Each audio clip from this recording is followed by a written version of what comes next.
A group named Silverwing Troop has only 10 members. Each member's level exceeds any ordinary person's highest level, which is 60. In other words, all the group members are exceptionally talented. A few months ago, the protagonist, Dennis, who is in charge of cooking, was banished from the group. The commander-in-chief, Vigor, blamed Dennis for the failure of their last adventure. Dennis was accused of using the terrorizing voice, but he defended himself by stating that he only followed the commander's orders.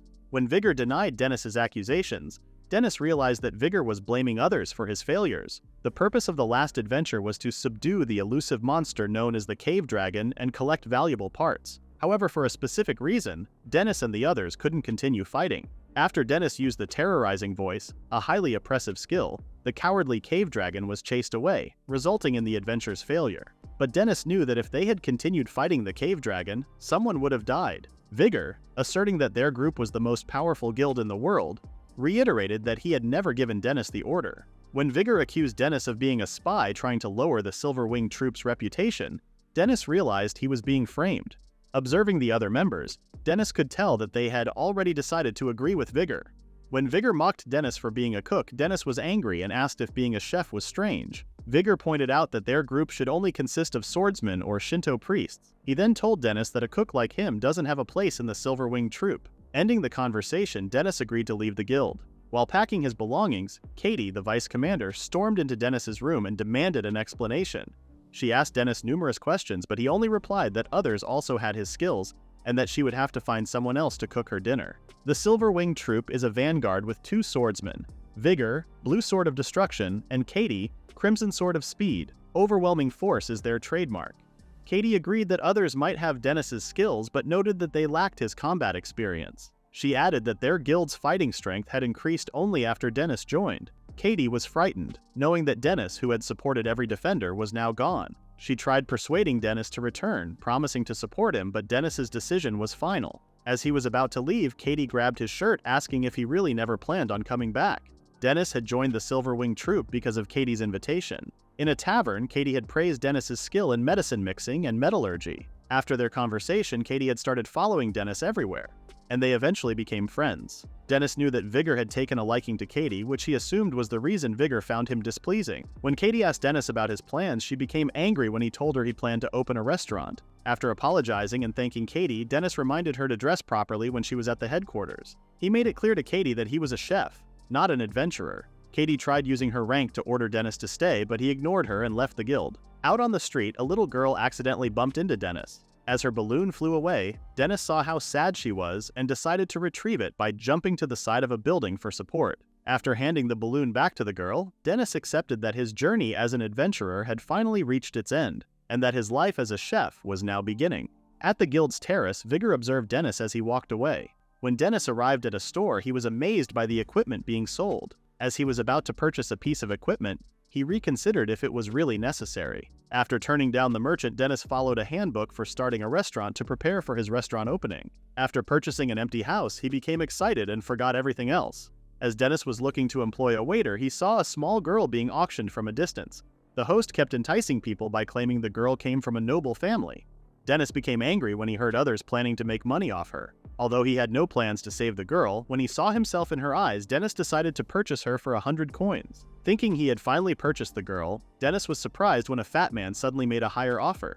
Ready to move on with his business, Dennis couldn't help but give a much higher offer when he heard that the fat man was a pervert. Seeing Dennis upset, the girl asked why he bought her.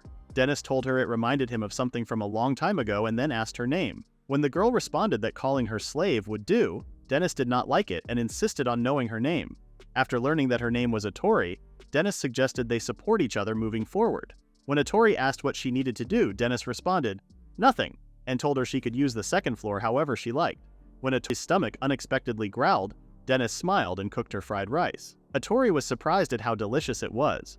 Dennis smiled at first, but when he saw Atori crying, he saw his younger self in her. When Dennis asked Atori if the food was good, he was surprised when she started choking. After their meal, the two spent time together fixing up the restaurant and buying a uniform for Atori. After some time, Dennis and Atori finally had the restaurant's grand opening. At the beginning of their grand opening, Dennis informed Atori that her mission was to welcome the customers to the store. Dennis checked the ingredients, menu, furniture, dinnerware, and Atori, whom Dennis still considered an unknown variable.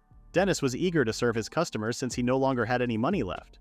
When a customer finally entered their restaurant, both Dennis and Atori were speechless. Regaining his senses, Dennis ordered Atori to serve their guests some water. Caught off guard by the adventurer's armor, Dennis was excited to know what the customer's order would be. Sensing a menacing aura from Dennis, the adventurer became frightened and pointed out the food he wanted to eat. Dennis was disappointed when the adventurer only wanted rice and pickled apricots. When Dennis asked if he wanted anything else, he did not receive a response, so he asked if the adventurer had no money. After the adventurer confirmed this, Dennis felt bad and offered him katsudon instead. The adventurer was surprised and explained that his money wasn't enough for katsudon. Dennis told him he just wanted him to eat and noticed the adventurer's voice, realizing she had been kicked out of her party for being a girl. The adventurer, whose name was Henrietta, vented her frustration about being kicked out because she was a swordswoman. She mentioned a strong swordswoman, Katie, and asked Dennis if he had heard of her. Dennis responded that he had, and even thought Katie was one dangerous creature. Henrietta decided to hide her gender to find another party but encountered problems since no one accepted a person who didn't speak. Seeing Henrietta cry, Dennis handed her the food and told her to eat and cheer up. Drooling over the katsudon, Henrietta asked if it was really okay to eat without paying. After receiving confirmation from Dennis, Henrietta took a bite and was blown away by how delicious it was. Chewing the food while praising it, Dennis suggested she become a patron of the restaurant. Henrietta said she could only do that if she found a party and made money. Dennis decided to help by asking other customers if they were looking for a swordswoman. Henrietta was surprised and asked if Dennis didn't mind helping her. Dennis said it was no big deal and told her she could visit the restaurant to eat in the meantime. Henrietta was touched and thanked him. When other customers started coming in, they were blown away by the food and how cute the waitress was. Seeing Atori's behavior, Dennis was relieved by the visible change in her. Remembering his promise to Henrietta, Dennis approached his customers and asked if they needed a swordswoman. After discussing Henrietta's skills and qualifications, the customers decided they wanted Henrietta to join them the next day. Dennis was surprised he could find a party for her so quickly and reassured the customers that Henrietta was the type of adventurer they were looking for. Later that day, Dennis informed Henrietta that he had found a party for her. Excited, Henrietta promised Dennis that she would use her first salary to thank him. Before handing Henrietta her meal, Dennis told her to take more time to choose carefully the people she could trust. After handing Henrietta her oyakodon, she chewed her food while reassuring Dennis that everything would work out fine. Dennis decided not to meddle any longer since Henrietta was happy. After serving many customers, Dennis told Atori to take down the curtain at the door since they only had a couple of customers left. While happily washing the dishes, Dennis was shocked when he overheard his customers talking about a rumor of a group that was recruiting female adventurers and then assaulting them in the dungeon. Dennis wondered if the customers he spoke to earlier were the rumored adventurers. The next day at the Adventurers Guild, Henrietta introduced herself to the party.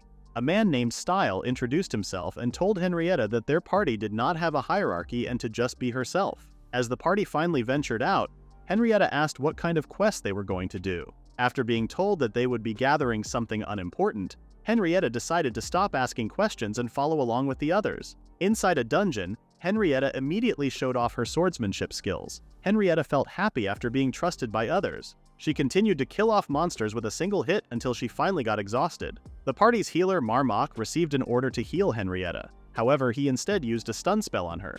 Henrietta tried to reach for her weapon but was stopped by Style, who then revealed his true self. Realizing she was in deep trouble, Henrietta tried calling for help but could not speak properly. After having her armor stripped from her body, Henrietta became scared as the other members of the party tried to take off her underwear. All of a sudden, Style heard a clunking sound and ordered Handok to check it out. Everyone was surprised when Style was blown away by one punch from a mysterious person. Thinking of the man as a monster, everyone except for Henrietta ran for their lives when the man approached them. Henrietta found it strange that such a monster was inside the dungeon and noticed that the man's strike was performed like a chef's. After the incident, Henrietta went back to the restaurant and told Dennis everything that had happened. The ones who attacked Henrietta were tied up unconscious and left at the entrance of the dungeon. When the guild checked their identities, it turned out they were a wanted criminal party. Henrietta blamed herself for trusting others easily. Dennis also admitted he was at fault for not doing some research before introducing the criminals to Henrietta. When Henrietta's stomach suddenly growled, Dennis told her it was his treat and asked what she wanted to eat. Embarrassed, Henrietta asked for the steak special, which surprised Dennis since it was the most expensive dish on the menu. When two lady adventurers entered the restaurant, they asked Dennis why he had closed the restaurant the previous day. After telling the customers he had some errands to run, Henrietta saw the man who saved her and noticed his back resembled Dennis's. Hearing another customer coming in, Dennis smiled and welcomed them to the adventurers' restaurant. Eating the ramen and savoring its rich broth, Henrietta couldn't help but be impressed. Dennis then called Henrietta, telling her that he didn't mind her eating. Henrietta almost choked when Dennis asked her when she would join the party. Dennis then pointed out to Henrietta that her face already looked like a regular customer. However, the difference was that she hadn't paid for a single meal yet. Dennis was getting frustrated when Henrietta tried to put the blame on him for spoiling her. After the incident in the dungeon, Henrietta hadn't been thinking clearly. After explaining her doubts to Dennis, he told her that she should just be herself in whatever she does and be comfortable with it. Dennis's words struck Henrietta, which made her decide to choose a different path. When Henrietta entered the restaurant again, Dennis was surprised at first but then praised Henrietta for her decision. Staring at Dennis, Henrietta wished to be as comfortable as he was. She was then told by Dennis that staring at him would not earn her a second meal. Dennis then told Henrietta to eat and quickly find a job so she could pay her bill. When Dennis heard the door opening, he welcomed the customer. Everyone in the restaurant remained speechless when met by the customer's presence. Confused if the customer was male or female, Dennis told the customer that they would just be waiting for their order.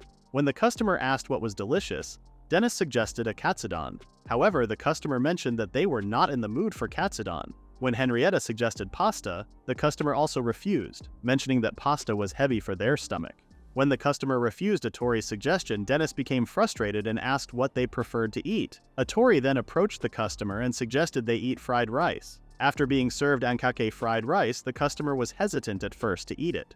However, they did not expect the fried rice to be so delicious. After being asked by Dennis what happened to them, since the customer looked upset, Dennis, Henrietta, and Atori were speechless when the customer mentioned how disappointed he was that everyone around him was too weak. The customer explained that his colleagues were too low-leveled and just prioritized earning trivial stuff by fulfilling their mandate. Hearing the customer vent, Dennis called Henrietta out and told her that one can also find money by crawling on the ground. The customer then expressed his hatred towards adventurers who do not aim for higher goals. When the customer asked Dennis if he agreed with him, Dennis responded that he couldn't tell if the customer was either too enthusiastic or his mind just had a problem. When the customer mentioned that he got banished from his party after speaking his mind, Dennis began wondering why his restaurant attracted adventurers who were banished. As the customer shared his eagerness to join the Silverwing troupe and become a legendary male magician, Dennis told him not to overdo it or he would easily be left behind.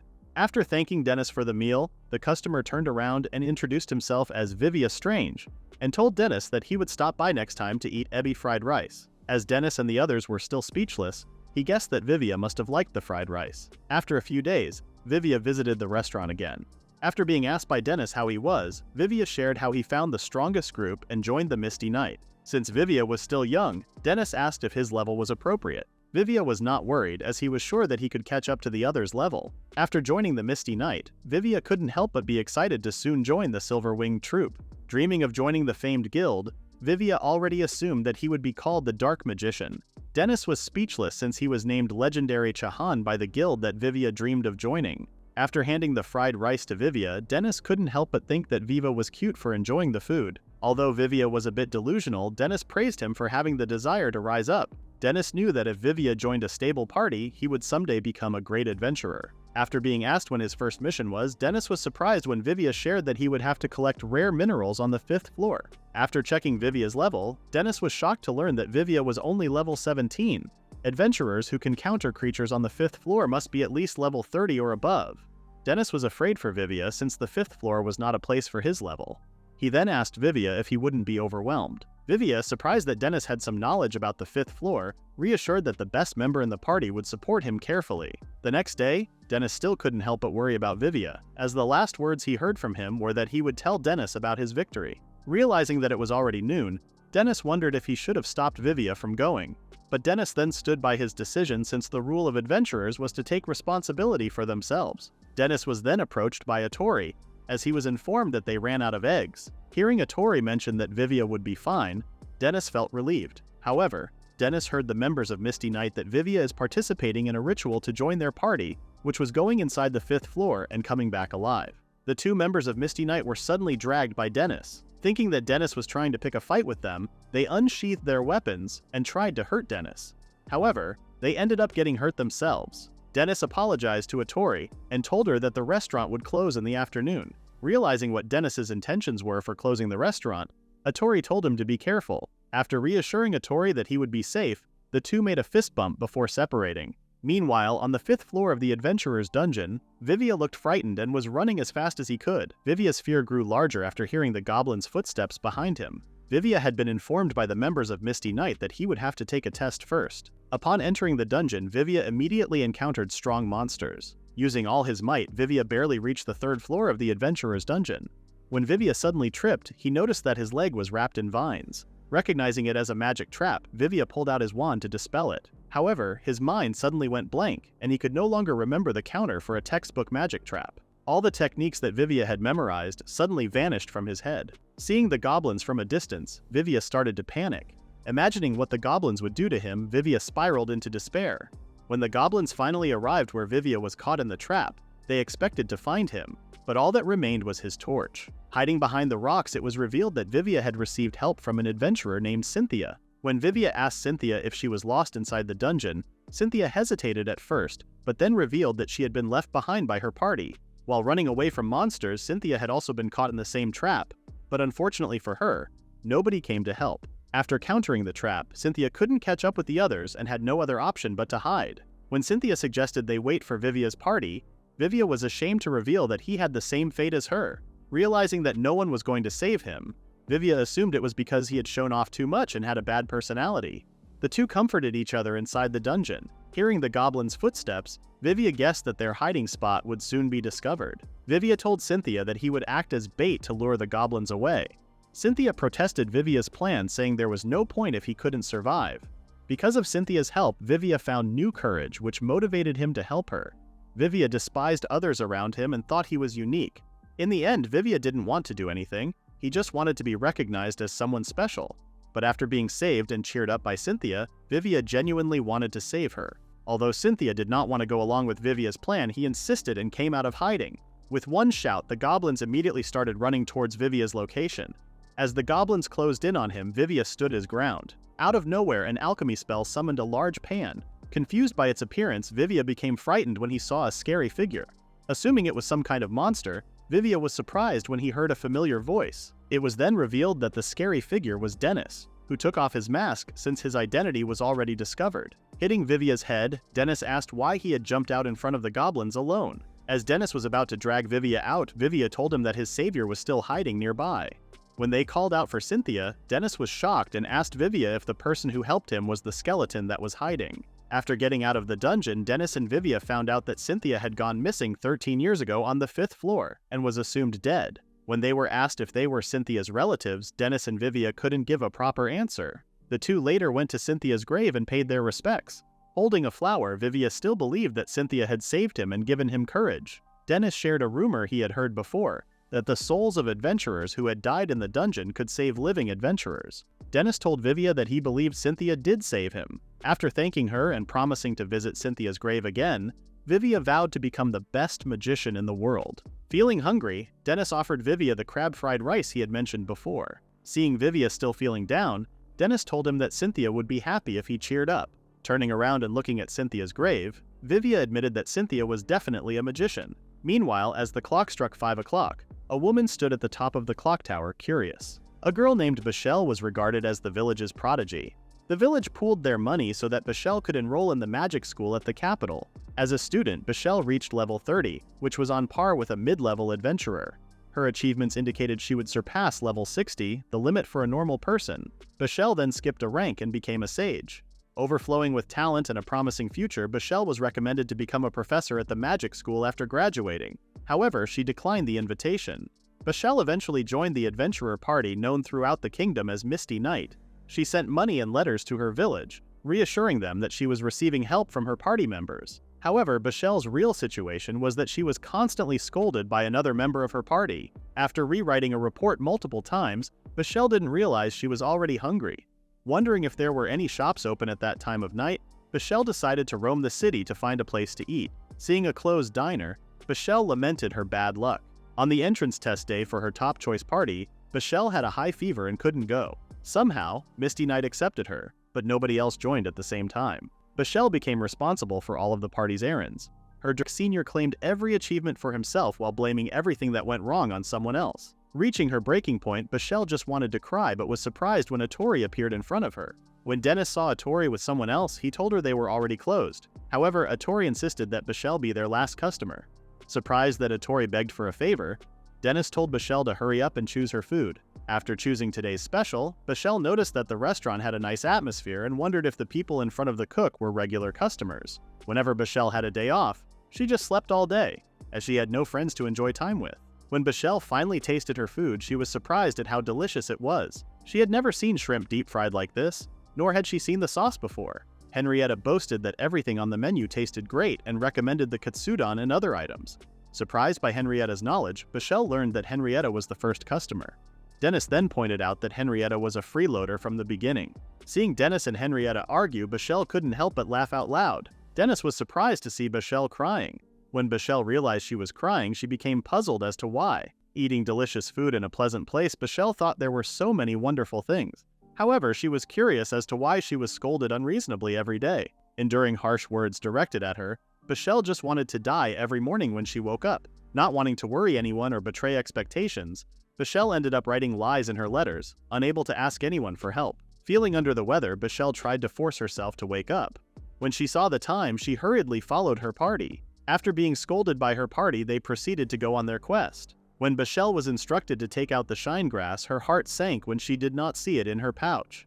After informing her party that she forgot to bring the shine grass, Bashel once again received harsh words. Reaching her breaking point, Bashel was ready to take her life. She found it strange to make mistakes and wondered if she was really worthless, thinking it was pointless to keep living. After taking one step, Bashel fell from the clock tower. Meanwhile, Dennis couldn't help but worry about Bashel. When Dennis was about to talk to Atori, he was surprised to see Atori naked. After she explained that she took a shower, Dennis reminded her she still needed to wear a towel while walking around in public. As Dennis searched for a towel for Atori, Henrietta suddenly entered the restaurant carrying Bashel. When Vivia saw Atori naked, he wondered if she went nude when off duty. After giving Atori the towel, Dennis listened to Vivia and Henrietta's story about the incident. Henrietta and Vivia had seen Bashel walking around looking like the world had just ended. Sensing a bad vibe from Bashel, they decided to follow her. When they saw Bashel climb the clock tower and jump off without hesitation, Henrietta immediately jumped to catch her. Vivia, on the other hand, used the spell Gentle Palm to create a cushion underneath.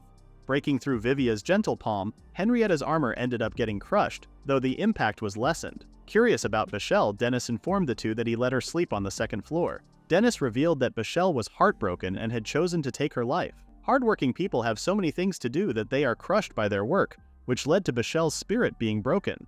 When Dennis saw Vivia teasing Henrietta, he was surprised at how quickly the two had become close. After Vivia mentioned that he heard Bashel mention Misty Night, Dennis shared how he told Bashel to take a break. Dennis planned to give Bashel shelter for a little while. After some time, Dennis met with one of Misty Night's captains named Hopper. After the two exchanged apologies, Dennis checked Hopper's level. Learning that Hopper was level 51 while the others were 37, Dennis was impressed but not surprised, since Misty Night was the town's #1 guild. As they began to talk about Bashel's welfare, Dennis insisted that Bashel was in no state to continue working. When Dennis asked if Bashel could be removed from the party to recuperate, Hopper responded that Dennis's request was impossible. Hopper then showed Bashel's contract, which angered Dennis. Confronting Hopper about the ridiculous contract, Dennis saw no empathy from Hopper, whose only focus was exploiting Bashel. Seeing that Dennis was not backing down, Hopper reminded him that Misty Night owned the region and portrayed themselves as the law. Hopper told Dennis that this would be the last time they would be civil. Meanwhile, Bashel couldn't stand the situation anymore and asked Atori why they didn't let her die. After telling Bashel she was free to die, Atori shared her past, where she wanted to die after being bought as a slave. Thinking that nothing good would ever happen, Atori had not expected something good to happen to her, which made her decide not to take her life. Atori told Bashel to first eat something tasty and then decide if she still wanted to die. Bashel thanked Atori for her advice and decided not to die. Outside the restaurant, a mysterious person was pleased after discovering Dennis's location. Seeing Hopper act as if he were the law, Dennis asked if he planned to become king. Hopper pointed out that in any dungeon town, the strongest party holds absolute power because no one can match the party's strength. An adventurer party with real combat experience surpasses the fighting potential of the Knights organization with their decorative swords. Hopper used the Silver Winged Troop as an example, as they are considered the strongest party both in name and in practice, with several level 80 adventurers who have the power of tactical weapons. No one in the country would be foolish enough to go against the Silver Winged Troop. When Dennis noted that Misty Night was different from the troop, Hopper responded that they were the same, stating that the only difference was that Misty Knight happened to rule over a small countryside village. When Hopper insinuated that it would be a waste if Dennis's restaurant caught fire, Dennis became pissed and asked if Hopper was threatening him. Hopper stated that nobody would take it seriously if a single shop caught fire. Their conversation was suddenly cut off when a new customer arrived. When Dennis saw the customer, he immediately trembled as if seeing a ghost. All eyes focused on her, and it was revealed that the customer looking for Dennis was none other than Katie. After complimenting Dennis's restaurant, she asked if everything was going well. While Dennis talked to Katie, Hopper observed her, and after seeing the embroidery on her cloak, realized that the vice commander of the Silver Wing Troop was in front of him. When Hopper asked Katie why she visited the restaurant, Katie became annoyed and told Hopper not to call her name so easily. Listening to Dennis and Katie's conversation, Hopper started to wonder what kind of relationship the two had. Diverting his attention back to Hopper, Dennis asked if there was a way for Misty Knight to recognize Bashel's withdrawal. As Dennis was about to suggest banishing Bashel, he was interrupted by Katie, who asked who Vivia was and immediately claimed him. Recognizing Katie from the Silver Wing Troop, Vivia asked about her relationship with Dennis. Surprised, Katie did not expect Dennis to have mentioned her or his past. Dennis tried to stop Katie from revealing his past, but Katie was too excited and ended up telling everyone that Dennis was a former member of the Silver Wing Troop, which she also considered her partner. Everyone was shocked upon learning the truth. Both Henrietta and Vivia couldn't stop screaming, even after Dennis told them to be quiet. Realizing that Dennis was a former member of the Silver Wing Troop, Hopper knew that making an enemy out of Dennis was a bad choice. As Dennis apologized for the interruption, he was surprised when Hopper suddenly ordered Bashel's contract to be burned. Not willing to put Misty Knight at risk for one girl, Hopper approved Bashel's withdrawal from the party. After informing Dennis that Bashel was no longer their concern, Hopper and his colleagues hurriedly left the restaurant. Puzzled by what had just happened, Katie sensed that Hopper looked like trouble. Dennis clarified to Katie that the problem was settled. However, Katie did not see it that way and planned to banish Misty Knight for trying to harm Dennis. After a few exchanges of words, the mood between Dennis and Katie calmed down as if they had only seen each other yesterday. When Dennis asked Katie if she was fine with a hamburger special, she happily accepted, as she was in the mood for Dennis's burgers. Both Henrietta and Vivia immediately bombarded Katie with questions on how to join the troop and raise their levels. Katie explained that she was a special case and using her as a reference was not a good idea. Since the Silver Wing Troop was currently shorthanded, Katie told them they were looking for rear guards level 70 or higher. Seeing Henrietta and Vivia get discouraged, she tried to cheer them up by saying they also accept level 60. After answering a couple of questions, Dennis served Katie the hamburger special. As she dug in, Katie relished the deliciousness of the food, expressing her worry about the awful food she had been eating recently. When Vivia and Henrietta asked about the legendary Chahan, Dennis immediately told them to stop asking. When asked why she ended up in their village, Katie responded that she was just wondering. When Katie asked Dennis if she was a bother, he was confused and asked how she could be a bother.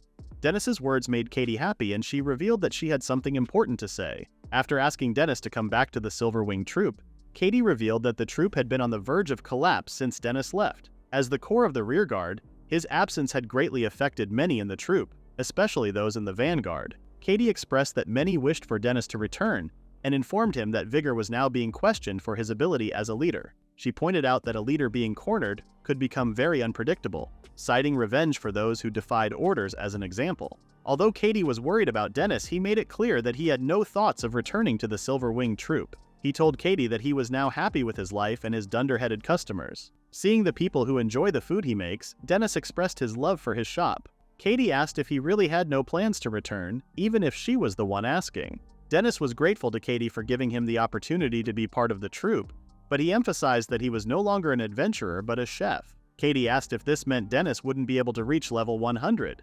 Seeing Dennis's smile, Katie put down her knife and thanked him for the meal. After thanking Katie for visiting, Dennis was happy to have seen her again. After praising Dennis's food, Katie left the restaurant with a bitter expression. Vivia and Henrietta saw Katie as a good person, which Dennis also agreed. Many customers once again ordered a variety of dishes at the adventurer's restaurant. After hearing all the orders, Dennis asked Atori if she had written everything down. After Atori confirmed the orders, Dennis proceeded to cook with passion. Henrietta and Vivia discussed how lively the restaurant had become due to the delicious food being served. When Vivia was offered water, he was surprised to see Bashel. After the incident where Bashel tried to take her life, she thanked Henrietta and Vivia for visiting her multiple times. Vivia then shared that, moving forward, she was going to help around the store. Vivia told Bashel that it was better if she didn't push herself. Bashel couldn't explain her restlessness, so she decided to help out in the store as a step forward in her life. She then told Henrietta and Vivia that starting tomorrow, she would do what she could. Bashel reassured the two that she was now fine since she had Atori to support her. As Dennis shared his opinion about Atori and Bashel, he served Vivia and Henrietta their orders, which were shrimp and sweet and sour pork. After taking a spoonful, the two couldn't help but close their eyes to enjoy the delicious food. As Henrietta explained in detail the texture of the shrimp, she foresaw an increase in regular customers. But when Dennis told her that she was more like a free food demon than a regular customer, both Bashel and Vivia were shocked to learn that Henrietta hadn't paid her tab yet, even wondering if she would ever try to pay it off. Henrietta tried to explain herself, but Dennis had already heard the same excuse from her. Dennis understood that getting a job was difficult, but he also knew that it was about time for Henrietta to start paying her tab. After asking Henrietta if she felt sorry for the other customers who paid properly, Henrietta trembled and apologized to everyone.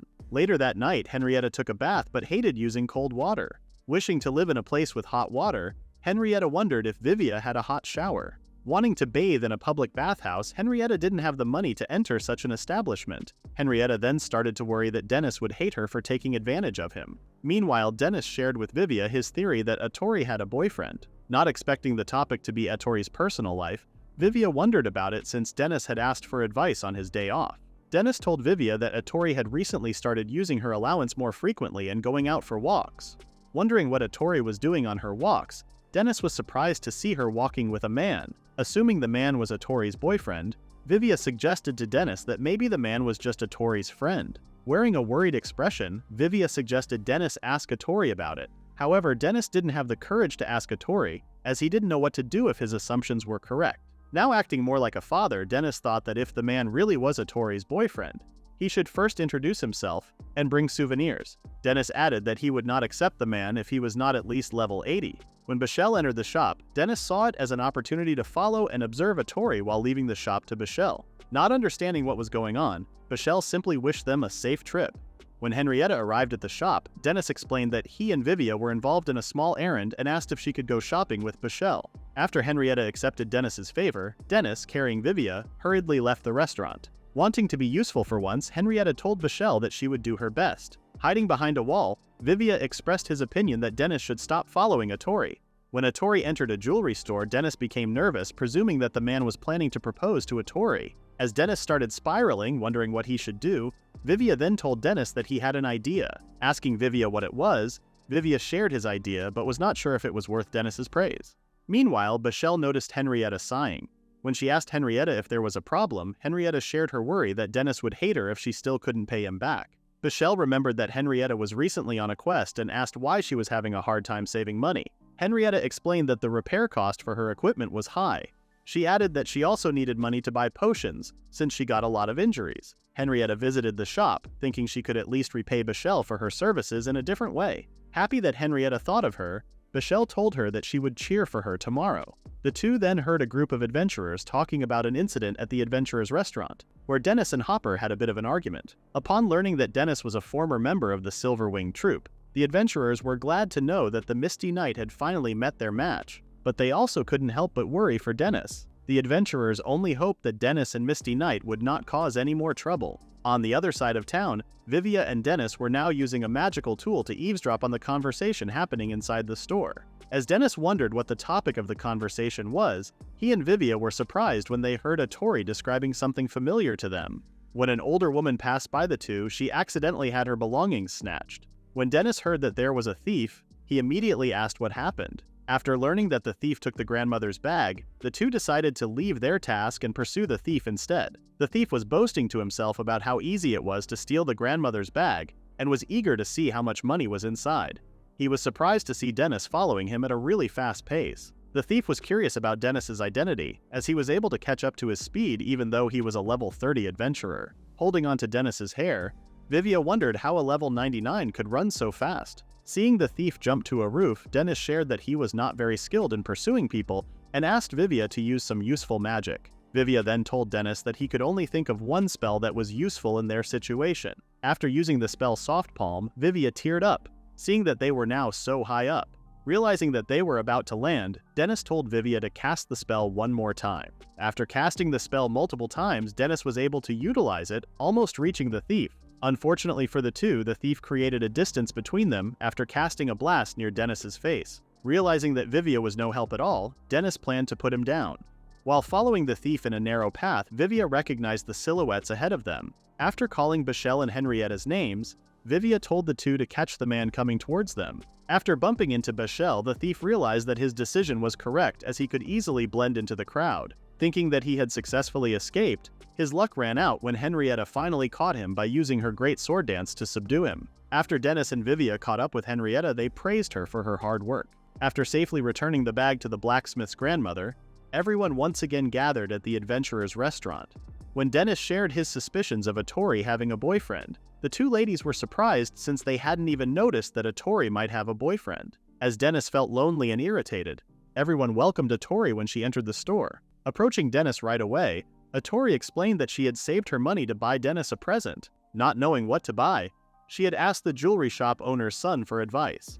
Receiving a present that had a similar color to his eyes, Dennis cried as he thanked Atori for the gift. After realizing that the man was the owner's son and not Atori's boyfriend, Henrietta thought that she could have gotten Dennis a present, but Vivia then reminded her that she had better pay her bills first. Bechel then suggested to Henrietta that she could help around in the store, and after 3 days without sleep, she would be able to make it on her own. Henrietta was curious why having no sleep was a requirement. Atori was happy after seeing Dennis pleased with the gift he received.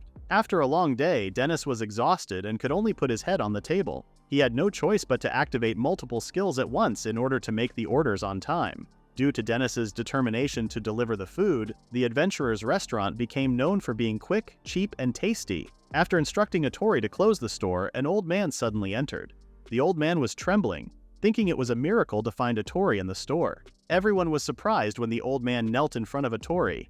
Henrietta immediately drew her sword, assuming the old man was a threat to Atori. When Dennis heard the old man call Atori "lady," it was revealed that Atori and the old man, whose name was Stevens, knew each other. When the old man responded with Atori's full name, Atori Workstat, Vivia was shocked. Puzzled, Dennis asked Vivia if he knew them. Vivia was surprised that Dennis did not know the Workstat family, the kingdom's most influential household of magicians, the family that reigns over all magicians. Wanting Atori to redeem herself, Stevens did not expect her to be working in a filthy diner. Hearing an insult about his store, Dennis asked if he could hit Stevens. Convinced by Vivia to listen to Stevens first, Stevens introduced himself as the former head butler for the Workstat household. The Royal Courts of Justice had asked Stevens to look for Atori. Confused, Dennis told Stevens that he still couldn't completely understand the situation. Stevens tearfully explained that Atori was evicted from the household by Joseph, the younger brother of Atori's father. Joseph was the reason why they lost everything. Adding salt to an open wound, Joseph accused Atori of not having the blood of the Workstat family. Fortunately, Stevens and others discovered Atori's father's will. It stated that Atori was the rightful heir and should inherit all properties. The will had been officially accepted by the royal court, giving Atori a chance for a new trial to prove her legitimacy. Seeing it as a perfect chance for a comeback, Dennis couldn't wait to see Joseph fall once they revealed themselves. However, when Atori mentioned that she had no plans of going, Stevens was confused. When Dennis asked Atori if something was wrong, Atori responded that she really didn't care. Stevens was puzzled by Atori's decision, as he believed that she did not belong in a filthy doghouse. Suggesting that Atori return to where she belonged, Dennis became mad at his diner being insulted again. With Stevens' sudden appearance, Dennis wondered where Stevens was when Atori was sold as a slave. Knowing their status, Dennis told Atori that ignoring the issues about her future now isn't a problem. But someday Atori would have to settle those issues. When Dennis asked Atori if she was sure about not going, Atori responded that she would go as long as Dennis would be with her. Dennis smiled and told Atori that he would. As a result, the three of them, including Vivia, headed towards the royal capital. After dressing up in a suit, Vivia asked Dennis if it was really okay for him to tag along. Dennis needed Vivia with him since he didn't know much about the upper class. When Atori came out of the store wearing a nice dress, Dennis complimented her and asked if she would be fine. Atori stated that she would leave as soon as the matters were finished. Dennis then reassured Atori that everything would be alright since he was with her. When Stevens called for Atori, he also referred to Dennis and Vivia as her underlings, which did not sit well with Dennis. After entering the carriage, the group headed to the royal capital. After a long journey, Dennis, Atori, and Vivia finally arrived. Seeing how dazzling the city was, Vivia couldn't help but get excited. Seeing the entrance to the silver-winged troop, Dennis thought of trying to at least show his face, but was worried about how the others would see him after greeting them. At the Royal Court of Justice, a man introduced himself as Justice Sestovich and explained that he would be the one to handle the will addressed to Atori and the deliberation to prove its legitimacy. After Dennis introduced himself as Atori's guardian, Justice then asked Stevens to inform the court of their arrival. Seeing Stevens nervous, Dennis asked if Stevens's behavior was natural. Justice then called for Atori as they were about to test her blood to confirm that she was indeed the daughter of the former head of the household. Atori became afraid after seeing the needle. Covered with sweat, Atori almost fainted after having her blood drawn. Seeing Atori being carried, Vivia was curious about how much blood was drawn from her. Dennis reassured Vivia that Atori was fine and that she was only overreacting. When Justice mentioned the next step, which was analyzing the blood through magic, Dennis handed Atori to Vivia and approached Justice. Dennis wanted to know more about Atori's situation so he could help her. Justice agreed and explained that Atori's father, Lord Famus, was a skilled magician with hypnotic and mind manipulation abilities and was regarded as the most elite magician in the kingdom. Dennis was amazed since the skills that Lord Famus had could only be acquired through bloodlines and special talents. One of Lord Famus's magic abilities was hypnosis, which is considered to be one of the rarest yet most powerful forms of magic. Although Lord Famus was considered to be a great man, he still wasn't able to escape the fate of being poisoned along with his wife.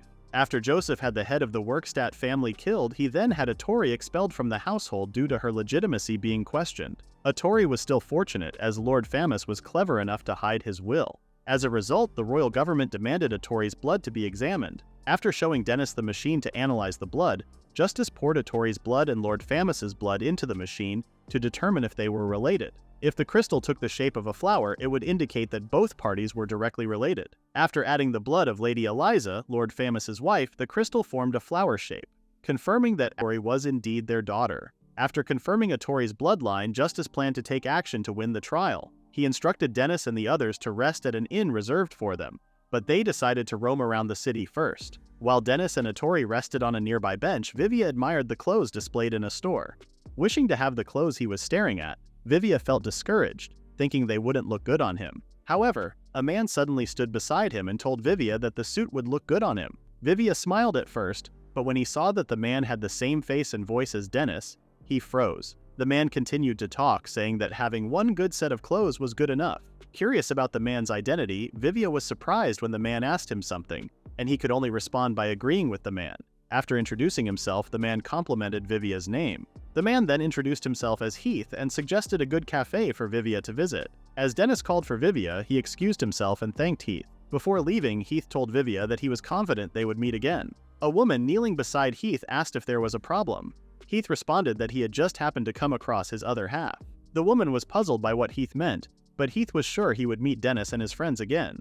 The next day at the Royal Court of Justice, the Royal Court was set to examine the legitimacy of the will left behind by Lord Famus and determine the rightful heir of the Workstat household. One by one, the names on Atori's side were called, starting with second-class Judge Savage, the former head butler of the Workstat, Tony Stevens, Atori Workstat, and her representative, former chef of the Silver Winged Troop, and current restaurant manager Dennis Blacks. The court also called the members on Joseph's side, starting with first-class Judge Andrew, the current head butler of the Workstat household, Idrogo Cervantes, and the current head of the Workstat household, Joseph Workstat. Seeing Dennis on the other side, Joseph recognized him as the rumored chef of the Silver-Winged Cowards. Surprised that Joseph knew his name, Dennis responded, asking if he was a former customer, since he had no memory of him. As the two exchanged banter, they were eventually stopped by the council, which informed everyone that the hearing was now adjourned. The council stated the contents of the will left behind by Lord Famus. The will declared that Atori Workstat, the future successor, would inherit the blood, while Joseph, Lord Famus's younger brother, would inherit the knowledge. Judge Andrew immediately interjected, mentioning that in the previous trial, it was concluded that Atori was not the biological child of Lord Famus's wife. Judge Andrew added that Atori's bloodline wasn't worthy of inheriting the head of the magician's household. Judge Sestovich believed there was a mistake in the last trial. If Atori's blood were to be collected and proven to be from both Lord Famus and his wife, Judge Sestovich was sure no one would be able to disregard Lord Famus's will. Laughing at the opposing counsel's hard work, Joseph said they were just wasting time. As the medical officer approached Atori to take her blood, Atori couldn't help but close her eyes as she was afraid of needles. To ease her fear, Dennis held her hand to give her courage. Proceeding to the next part of the hearing, everyone inside the court was instructed to draw a lottery. It was later explained that the purpose of the lottery was to randomly select the person who would activate the magic tool as an arrangement to prevent fraud. When Stevens won the lottery, he proceeded to activate the magic tool, which resulted in a match. When it was time to test if Atori was the daughter of Eliza, both Dennis and Judge Sestovich were surprised when the crystal did not transform. Recognizing it as a mismatch, Judge Sech interjected and revealed that Atori and Lady Eliza were found to be related after testing their blood the previous day. Requesting a re-examination, Judge Sestovich believed that something must have gone wrong. Unfortunately, Judge Sestovich's appeal for a re-examination was dismissed. Now portrayed as the daughter from Lord Famous's affair, Joseph mocked and insulted Atori for trying to gain power in the Workstad household. After proving that the will of Lord Famous was false, the court concluded the legitimacy of the will to be invalid. However, since Atori still had the blood of Lord Famous, the court reinterpreted a portion of the will. The court gave the inheritance of the blood to Joseph, while the knowledge was given to Atori as a compromise. Observing Stevens from a distance, Dennis saw the cloth that Stevens was holding. Leaving the table, Dennis approached Stevens. The court tried to warn Dennis, but to no avail. After grabbing Stevens by the collar, Dennis then grabbed Stevens' hand, revealing a cloth contaminated with his own blood. Dennis realized that Stevens had mixed his blood with the magic machine, resulting in a mismatch. Stevens apologized, revealing that he was ordered by Joseph in return for being reinstated as head butler. Suddenly, Stevens caught fire and was injured. The court gave Dennis a final warning before holding him in contempt of court. However, Dennis was now enraged after learning that the court was also part of the plan to sabotage the blood test. After finding Lord Famous's will, Dennis assumed that Joseph decided to stage a stunt. Dennis accused the court of receiving a bribe from Joseph to help prove Atori was not related to Lady Eliza. Not wanting to hear more of Dennis's accusations, the court ordered the guards to take Dennis into custody. Enraged, Dennis activated the spell Flame Hammer. Seeing Dennis's might, the court knights hesitated before trying to subdue him. Vivia eventually stepped in, trying to reason with Dennis. When Vivia asked Dennis who would take care of Atori if he were imprisoned, Dennis decided to stop to avoid further complications. Judge Sestovich informed Dennis that the court would not charge him for his conduct to avoid escalating the situation. Mad at himself, Dennis regretted bringing Atori to the royal capital. Although the hearing swayed in Joseph's favor, Judge Sestovich pointed out that Atori still inherited the Mansion of Knowledge and suggested they visit it. Arriving at the Mansion of Knowledge, Judge Sestovich assumed the place was originally a library. Atori suddenly fell into a hole, revealing a hidden room. After climbing down, Judge Sestovich noticed more books inside the room. When Judge Sestovich and Vivia read a book, they were shocked to learn that the books were all history books thought to be lost. Confused, Dennis asked if they found something valuable. Vivia explained that they had stumbled upon precious grimoires of World Heritage level. Checking the titles of other books, Judge Sestovich asked Vivia to calm down, planning to have the books appraised to verify their authenticity. Seeing their reactions, Dennis assumed Atori had inherited something amazing. Judge Sestovich theorized that Lord Famous intended for Atori to inherit the Mansion of Knowledge, predicting Joseph's greed for money and power. As they realized everything went according to Lord Famous's plan, Dennis asked Atori what she planned to do with the treasures inside the Mansion of Knowledge. Atori decided to put the books on a shelf in the restaurant so customers could read while waiting for their orders. Dennis praised Atori's idea, calling her a genius. Meanwhile, Vivia couldn't believe they would treat a World Heritage collection like a magazine rack, wondering what kind of restaurant they were running. Running happily in the city, Henrietta greets the people she passes by. When she finally saw Vivia, she called out to him. Greeting Henrietta, Vivia was surprised to see her carrying a huge backpack. Henrietta couldn't wait for the party and decided to bring lots of things with her. Since they still had some time, Vivia suggested that they wait a little at the diner. After turning a corner, the two were shocked to see that the line at the restaurant was so long it extended outside. In the past week, the guests at the restaurant have all been magicians and sages. Vivia guessed that the customers most likely heard the rumor that Atori brought all the books from the Mansion of Knowledge to the restaurant. The restaurant became more intense as the customers couldn't contain their excitement while reading the rarest of books. Dennis did not mind the customers eating while reading a book. However, since he was also running a business, Dennis only asked them to hurry once they were done. A customer pleaded with Dennis to give him some more time, but Dennis wanted everyone waiting outside his restaurant to get a chance to enter and eat. A man approached Dennis and begged to let him finish analyzing the page, as it would help cure his wife's sickness. Recognizing that the man's situation was serious, Dennis asked Atori what she wanted to do about it. The man thanked Atori after being given special permission to borrow the book. A few hours later, before going to the party, Henrietta and the others decided to take a bath. At the men's side of the public bath, Vivia couldn't help but admire Dennis's physique, which was as hard as steel. Bombarded with questions, Dennis asked Vivia why he looked so skinny and fragile, comparable to a little girl. As a mage, Vivia was content with his physique. After asking Dennis how he obtained his muscles, Vivia was no longer surprised when he learned that Dennis does 2,000 upside-down push-ups every day. Seeing that Vivia was still wearing a towel, Dennis ordered him to take it off since they would be naked inside the bath. As Vivia's voice reached the women's side, Bichelle laughed at them, thinking the boys were having fun. Redirecting her attention to Henrietta, Bashel asked when her body became sexier. Henrietta was puzzled by Bashel's question. Bashel found Henrietta's level of sexiness very unusual. After cleaning themselves up, the group sat at a round table filled with food. Henrietta was surprised when Dennis told her to give a speech before they started eating. Ashamed at first, Henrietta ended up giving a long speech, which Dennis said was too formal. It was then revealed that Henrietta finally got a job and thanked everyone who helped her.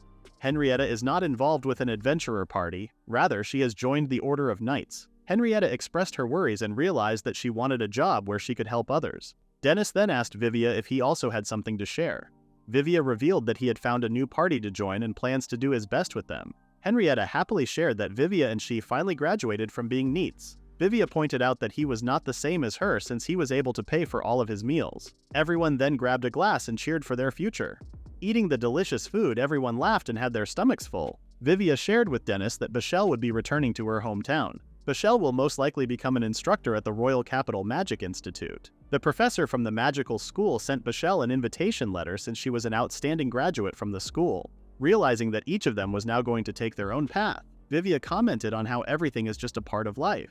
Vivia remembered that the judge addressed Dennis as Dennis Blacks, which made him wonder if that was related to the chef who raised Dennis. The woman who raised Dennis allowed him to use the Blacks family name, however, after having an argument with each other, the two haven't spoken since, which made Dennis decide not to use the name. Dennis admitted it was his fault since he was being arrogant at the time. Dennis was almost at level 90 when he had a fight with the chef. After receiving praise from Vivia for his astounding achievement, Dennis shared how he thought reaching level 100 would be a piece of cake, which made him decide to leave the restaurant to blow the chef's mind. After joining the Silver Wing Troop, Dennis stayed a very long time. However, during his time in the troop, he still hasn't reached level 100. After having a lot to drink, Dennis ended up being carried by Vivia on the way home. Noticing a bright light near the diner, Henrietta wondered if something was going on there. Seeing that it was much brighter than normal, Dennis immediately sobered up and ran towards the diner. Reaching the restaurant, Dennis couldn't believe that it was on fire. Dennis froze after seeing his restaurant engulfed in flames. As the others tried to put the fire out, Dennis heard that the culprit had been caught. Dennis's regulars explained that they found the culprit when they visited the diner. Seeing the men up close, Vivia immediately recognized them as members of the Misty Knight. Accusing the people in the restaurant of being full of themselves, the man mentioned to Dennis and the others that it was their retribution. He then shared that Misty Knight was not the only group targeting Dennis and his friends, but also the Silver Wing Troop, the Workstat family, and others. After the fire was put out, Dennis and Atori stood at the entrance of the restaurant, reminiscing about the happy moments they had there.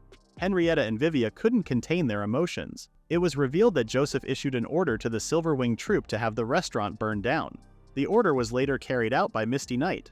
Vivia blamed himself for the incident since Dennis helped him and ended up becoming Misty Knight's target. Hearing Vivia's past relation to Misty Knight, Bashel also blamed herself since she was also being targeted by the leader of Misty Knight. Dennis told the two that they did nothing wrong and took full responsibility for meddling in their affairs. As the others suggested that they fight back together, Dennis asked them to stop and instructed them to hide in the countryside for a while. Dennis considered himself relatively strong, but the highest aristocrat in the kingdom was also cooperating with the strongest adventurer party. Learning that Misty Knight had increased their enemy's power, Dennis was sure they wouldn't be able to win if they ever confronted the enemy. After suggesting that they check upstairs and call it a day, Dennis thanked Henrietta, Vivia, and Bashel before leaving. Relieved that the money was safe, Dennis wondered if what he did was okay. Dennis was confident that if he got encouraged and made a move, the kids would most likely tag along. In case they did end up fighting, Dennis was also sure that some of them might end up dying. While picking up the things he could salvage, Atori asked Dennis if she could still follow him. Curious about Atori's sudden modesty, Dennis explained that the incident with the Workstat was because of his needless meddling. He then clarified to Atori that he should be the one apologizing since the fire burned some of Atori's books. Atori did not mind, since all she wanted was to see the customers happy. The two decided to visit the restaurant again after the situation had cooled down. As Dennis warned Atori where she was about to step, he was surprised when he saw many people standing outside the restaurant. Recognizing that Dennis was fleeing, Henrietta did not expect that Dennis would be an incompetent person. After spending time with Dennis, Vivia knew that Dennis would be indifferent when he was the one getting into trouble. Vivia told Dennis that the people standing beside them were there to lend a hand. Sympathizing with Dennis, the three asked him why he couldn't understand their feelings. Vivia made it clear to Dennis that he was needed in the town, and that the people wished for him to stay. Vivia gathered the adventurers to prove to Dennis that he still had friends, and that he would no longer be cast out. Among Dennis's regular customers, the perverted merchant also couldn't forgive the people who put their hands on Otori. Others also started to join, even though no one knew them. Encouraging Dennis to fight back, Dennis felt uncool, as he admitted that he was the one who couldn't let go of the things that were important. As Otori grabbed his pants, Dennis was left with no choice but to face his enemies along with his friends. As Dennis remembered being incompetent, Henrietta was embarrassed and explained that she was just desperate to stop Dennis. In order for them to get closer together, Henrietta suggested that they decide on a team name. When Otori suggested Outcast Diner, Dennis felt hurt at first, but since Vivia thought it was cool, Dennis ended up accepting it. After calling out the members of Outcast Diner and the people around them, Dennis announced his decision to crush the villains and stop evil from spreading throughout the world. Dennis encouraged those around him as it was time for them to fight back. 10 years ago in the royal capital, a young boy had no other option but to eat a rat to survive. Freezing to death, the boy could only get a little warmth from the coat covering him. Spotting something in the street, the boy went closer and realized it was a wallet. After some time, a woman passing by wondered where she had dropped her belongings. When the young boy handed her the wallet, the woman immediately recognized it. She asked the boy why he was willing to return it to her. The boy knew the woman would be in trouble without the wallet. Bringing the boy into a restaurant, the woman cooked him warm fried rice. The boy couldn't eat the food since he didn't have any money, but the woman told him it was fine and that he didn't have to hold back.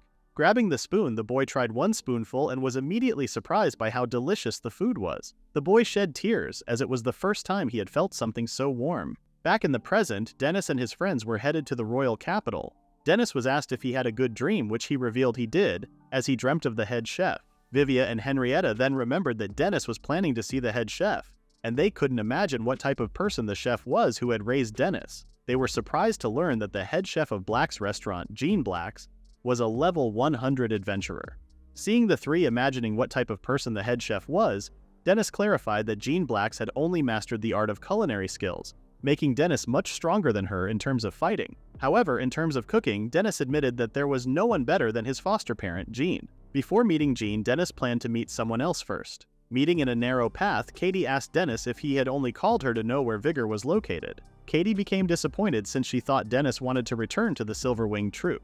As Dennis apologized, Katie also apologized for the involvement of the guild in the arson incident. However, since Katie was still responsible for protecting her members as the vice leader, she apologized to Dennis, saying she wouldn't be able to help him. Understanding each other's situation, Dennis apologized for asking a difficult favor from Katie. Taking pity on Dennis, Katie informed him that some big shots were going to have dinner together in the near future. As the two separated, Dennis thanked her for the information. Meanwhile, at the clothing store in the royal capital, Vivia handed a piece of paper to the receptionist, asking her if she could prepare the items listed. After completing their task, Vivia then went to Bichelle to help her. Bichelle informed her subordinates that their task would be making contact with as many magicians and renowned sages as they could. Since Otori and the others were doing their best, Bichelle asked her subordinates to also do their best. The perverted merchant, along with Otori and others, were tasked with carrying heavy objects. Seeing Otori staring at something, the perverted merchant asked her what was wrong. When Otori told him that she had found something with an interesting shape,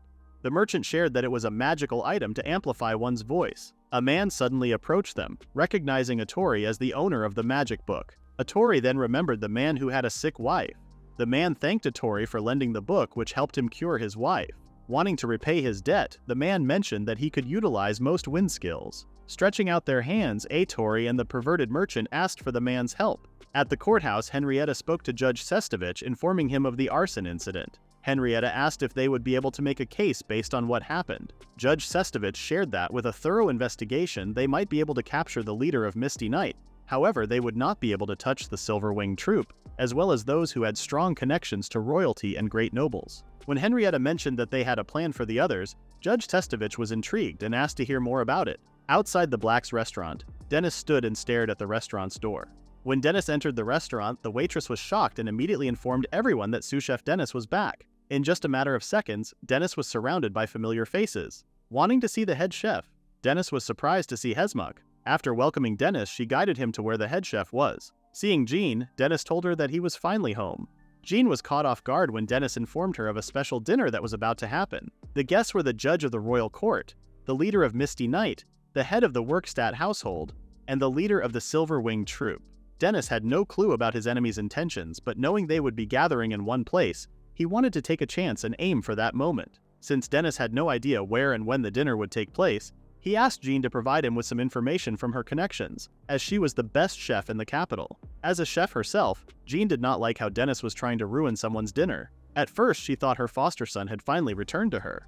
However, when she found out that Dennis was planning something outrageous, she felt let down. Dennis didn't like that their reunion would involve him asking for a favor. Jean had always known Dennis as someone who was compliant, eager to train others, while withdrawing from people and solving problems on his own. Jean was curious why Dennis was willing to go that far, thinking about the people he cherished. From his time as an adventurer to becoming a chef in his own restaurant, Dennis couldn't back down. Realizing that Dennis hadn't changed at all, Jean thought about how she had taught him everything from surviving to cooking. However, there was still one thing Jean hadn't taught Dennis, the last piece of becoming a level 100. A few days later, somewhere in the capital, a special dinner was happening. The head of the Workstat household, Joseph, mocked Tori for trying to outsmart him. As per Joseph's request, Vigor ordered to leave no trace of Dennis's restaurant. Joseph wasn't expecting the mansion of knowledge to contain valuable books, but nonetheless he requested the mansion be burnt as it gave him discomfort knowing it existed. After receiving praise from Vigor, Hopper, the leader of Misty Knight, was pleased to carry out the mission, since he also held a grudge against Dennis. Vigor reassured Hopper that if he ever got arrested, he would be safe since they had the chief judge of the royal court with them. Assuming they had secured their future, Joseph was not content with his current title and planned to take control of the kingdom from the shadows. Since they had the highest peak of law, power, and authority, Joseph was confident they could take on the Kingland household. Hearing a commotion outside, everyone wondered if there was a street performance happening. When Hopper was about to check what was happening, a boy entered the room and told everyone that the chef forgot to serve them one more dish. After serving the food, everyone was puzzled as they were served fried rice. While sharing with their esteemed guests about the cook's signature dish, Joseph did not expect to eat something so delicious. One by one, the esteemed individuals tasted the fried rice and were blown away by how delicious it was. Impressed by the food, Joseph instructed the young boy to inform the cook to give them a proper serving. He then asked to call for the cook as he planned to hire him. While the others were still enjoying the fried rice, Vigor, on the other hand, just observed everyone's behavior as he did not see the people around him as confidants, but just mere stepping stones. When the time came that Vigor would have no use for them, he planned to eliminate them and stand at the top. Vigor already had a plan in mind where he would save the king from the people he was sharing the table with, and end up becoming the king's right-hand man as the knight commander. Vigor could already see himself being given an official title and becoming a great noble that everyone respects. Coming from a low-class citizen, Vigor trained tirelessly and managed to reach level 99. Within his plans, Vigor would be the one getting everything. Seeing Vigor spacing out, the chief judge asked him if he didn't want to eat. Vigor responded that he did. After tasting the fried rice, he immediately recognized that it was Dennis who made it. Everyone was surprised when a man with a mask entered the room handing them the legendary fried rice. Taking off the mask, it was revealed that the chef was Dennis, who informed Joseph that he humbly declined the offer of being his personal chef. Furious at his restaurant being burned down, Dennis plans to return the favor against the culprits. Frightened for his life, Joseph ordered Vigor and Hopper to stop Dennis. After being told by Dennis that he would beat everyone up, Vigor tried reasoning with him since he had to fight the others to protect Dennis. Still trying to convince Dennis that beating them up would end in their favor, Vigor was surprised when Dennis responded that he didn't care. Seeing that it was unlike Dennis to be so uncomposed, Vigor guessed that Dennis was pretending to fight them. However, knowing Dennis, Vigor knew that Dennis would not dare initiate a losing fight. Dennis was so filled with anger that maintaining composure was not possible for him. As Dennis slowly approached the group, Joseph asked Dennis to calm down. But Dennis was not having it. Joseph tried compromising with Dennis by granting whatever his wish was. Joseph was then taken aback when Dennis asked him if he could return Tori's parents and the books he burned. Wishing to discuss the situation with Dennis, Joseph was speechless when Dennis asked him if he was admitting to burning down his restaurant. Forcing the truth out, Joseph eventually admitted to giving the order. However, not wanting to fall alone, Joseph revealed that it wasn't only him at fault. Dennis once again asked Joseph if he ordered his restaurant burned down with the help of the Silver-Winged Troop, Misty Knight, and the Chief Judge. Vigor realized what was happening and tried to stop Joseph. However, it was already too late as Joseph loudly admitted their crime to Dennis. Dennis's expression suddenly changed and he asked Vivia if he got the confession. Hiding behind the curtain, Vivia told Dennis that he got everything loud and clear. Vigor was surprised as he didn't notice Vivia and the man infiltrating the room. As Vigor was about to attack Vivia, he was stopped when an explosion distracted him, allowing Vivia and the man to run away. When the dust finally dispersed, Vigor was surprised to see a diner below. Dennis then welcomed Vigor to the temporarily opened Blue Sky Adventurers restaurant. Seeing many magicians gathering in one place, Vigor became more and more confused. However, when he heard the people below discussing what really happened to the rare books, Vigor assumed that Joseph's disclosure had leaked outside. Dennis was impressed with Vigor's profiling skills, as Vigor knew that Dennis would not dare fight all of them. Instead of Dennis handing the punishment to them, he decided to put their fates in the hands of all the magicians, magic researchers, and sages in the royal capital. Dennis understood that if he personally took care of them, nothing would be resolved. However, he still wanted Vigor to face something more special. Vivia, Henrietta, and Bashel cheered for their great victory. Since Joseph's confession was heard by all the judges, Judge Sitch told everyone that they would now handle the situation. Atori was surprised when something landed at the top of the Court of Justice, revealing that it was Dennis. He then warned everyone to stand back as Vigor was about to follow him. Landing in front of Dennis, Vigor thought that Dennis would someday hinder his plans. Realizing that banishment was not enough, Vigor decided to grant Dennis a miserable death. With a meat cleaver in his hand, Dennis was ready to take Vigor on. Drawing their swords against each other, the former friends began their long overdue fight. In a flashback to before the events that transpired, Dennis asked Jean why he couldn't reach level 100. Admitting that Dennis's growth was abnormally fast, Jean knew that Dennis's growth would only take him up to level 99. Dennis became curious about what he was lacking when Jean mentioned that he needed something else to reach level 100. As long as Dennis did not know, he wouldn't be able to reach level 100. Back in the intense fight, Dennis was forced to defend himself from Vigor's consecutive attacks.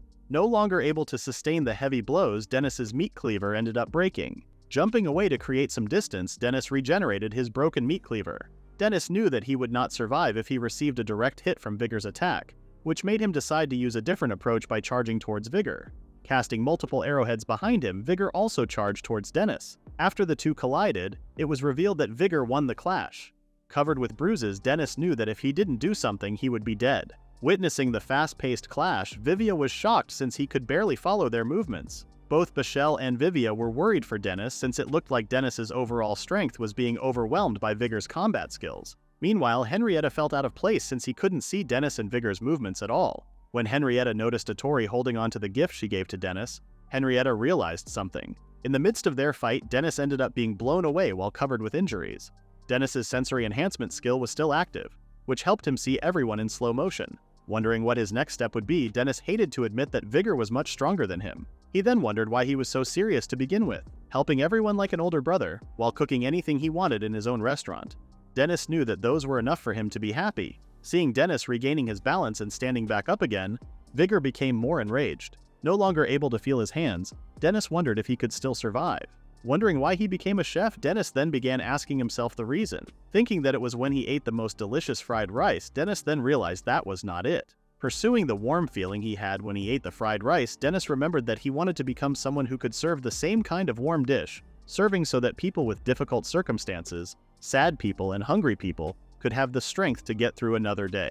As Dennis finally realized the reason why he became a chef, he opened his eyes after hearing his friends calling out his name. As Vigor's powerful attack caused an explosion, Dennis wondered what he had been doing after seeing his friends' faces. Jean spoke to Dennis, explaining that level 100 was not the final stop, nor something that Dennis should aim for or aspire to be.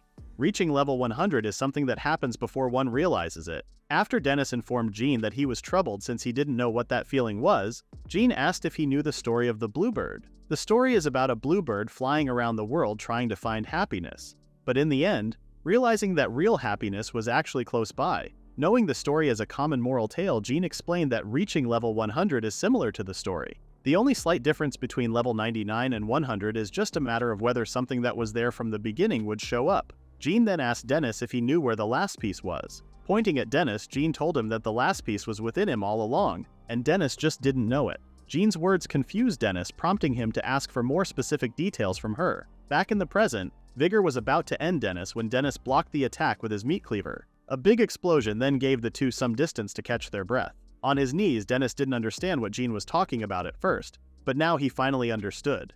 Just being strong wasn't the answer, nor being a good chef. As powerful waves emitted from below Dennis, he finally realized what he wanted: to be the best chef who can protect everyone's smiles. As everyone witnessed a new power flowing through Dennis, they wondered if he had finally leveled up. With his newly increased power, Dennis charged at Vigor while summoning his meat cleaver.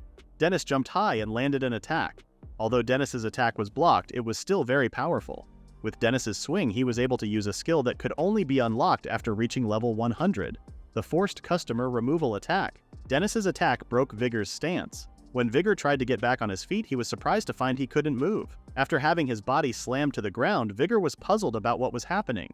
He later realized he was being sucked into the ground. After witnessing Dennis's unique skill, Michelle couldn't believe it as she had never heard of such a skill. Observing the fight, Jean explained that a level 100 skill is a manifestation of one's reason for existence in the world. In Dennis's case, his unique skill is a forced spatial movement that completely ignores the laws of physics. Experiencing such a messed up skill, Vigor still refused to lose, clinging to his dream of obtaining everything in the world. As a huge explosion ended the attack, Dennis stared at Vigor, wondering if it was finally over.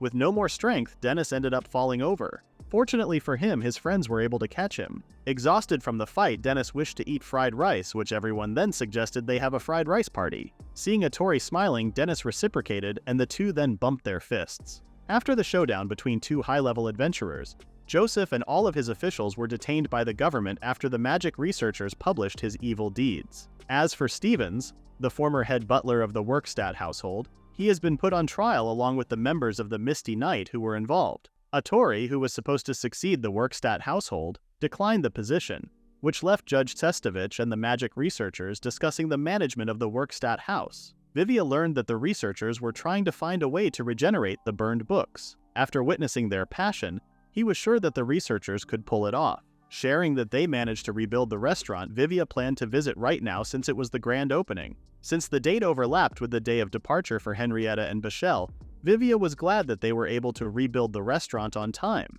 After witnessing impossible things being made possible, Vivia wondered what he could do now. He wondered if he could ever become a strong magician like he promised. Unsure what the future held for him, Vivia decided to believe that his dream was possible first. Moving forward on the path he chose, Vivia wanted to see it with his own eyes. In front of Cynthia's grave, Vivia was glad that he had made it there and promised Cynthia that he would come to visit her again. At the royal capital, Katie visited the Black's restaurant, asking Jean the reason for Dennis's level increase. When Jean finally met the vice commander of the Silver-Winged Troop, Katie told Jean that she was going to help Dennis if he was about to lose the fight. Jean then pointed out that there were occasions where Dennis almost lost. Since it was Katie's first time seeing Vigor fighting seriously, she ended up getting cold feet for a bit. However, she did admit that if she had tried getting in between the fight, she would have been split in half instantly. The peak of the human race is level 100. In history, only a few people have managed to reach it.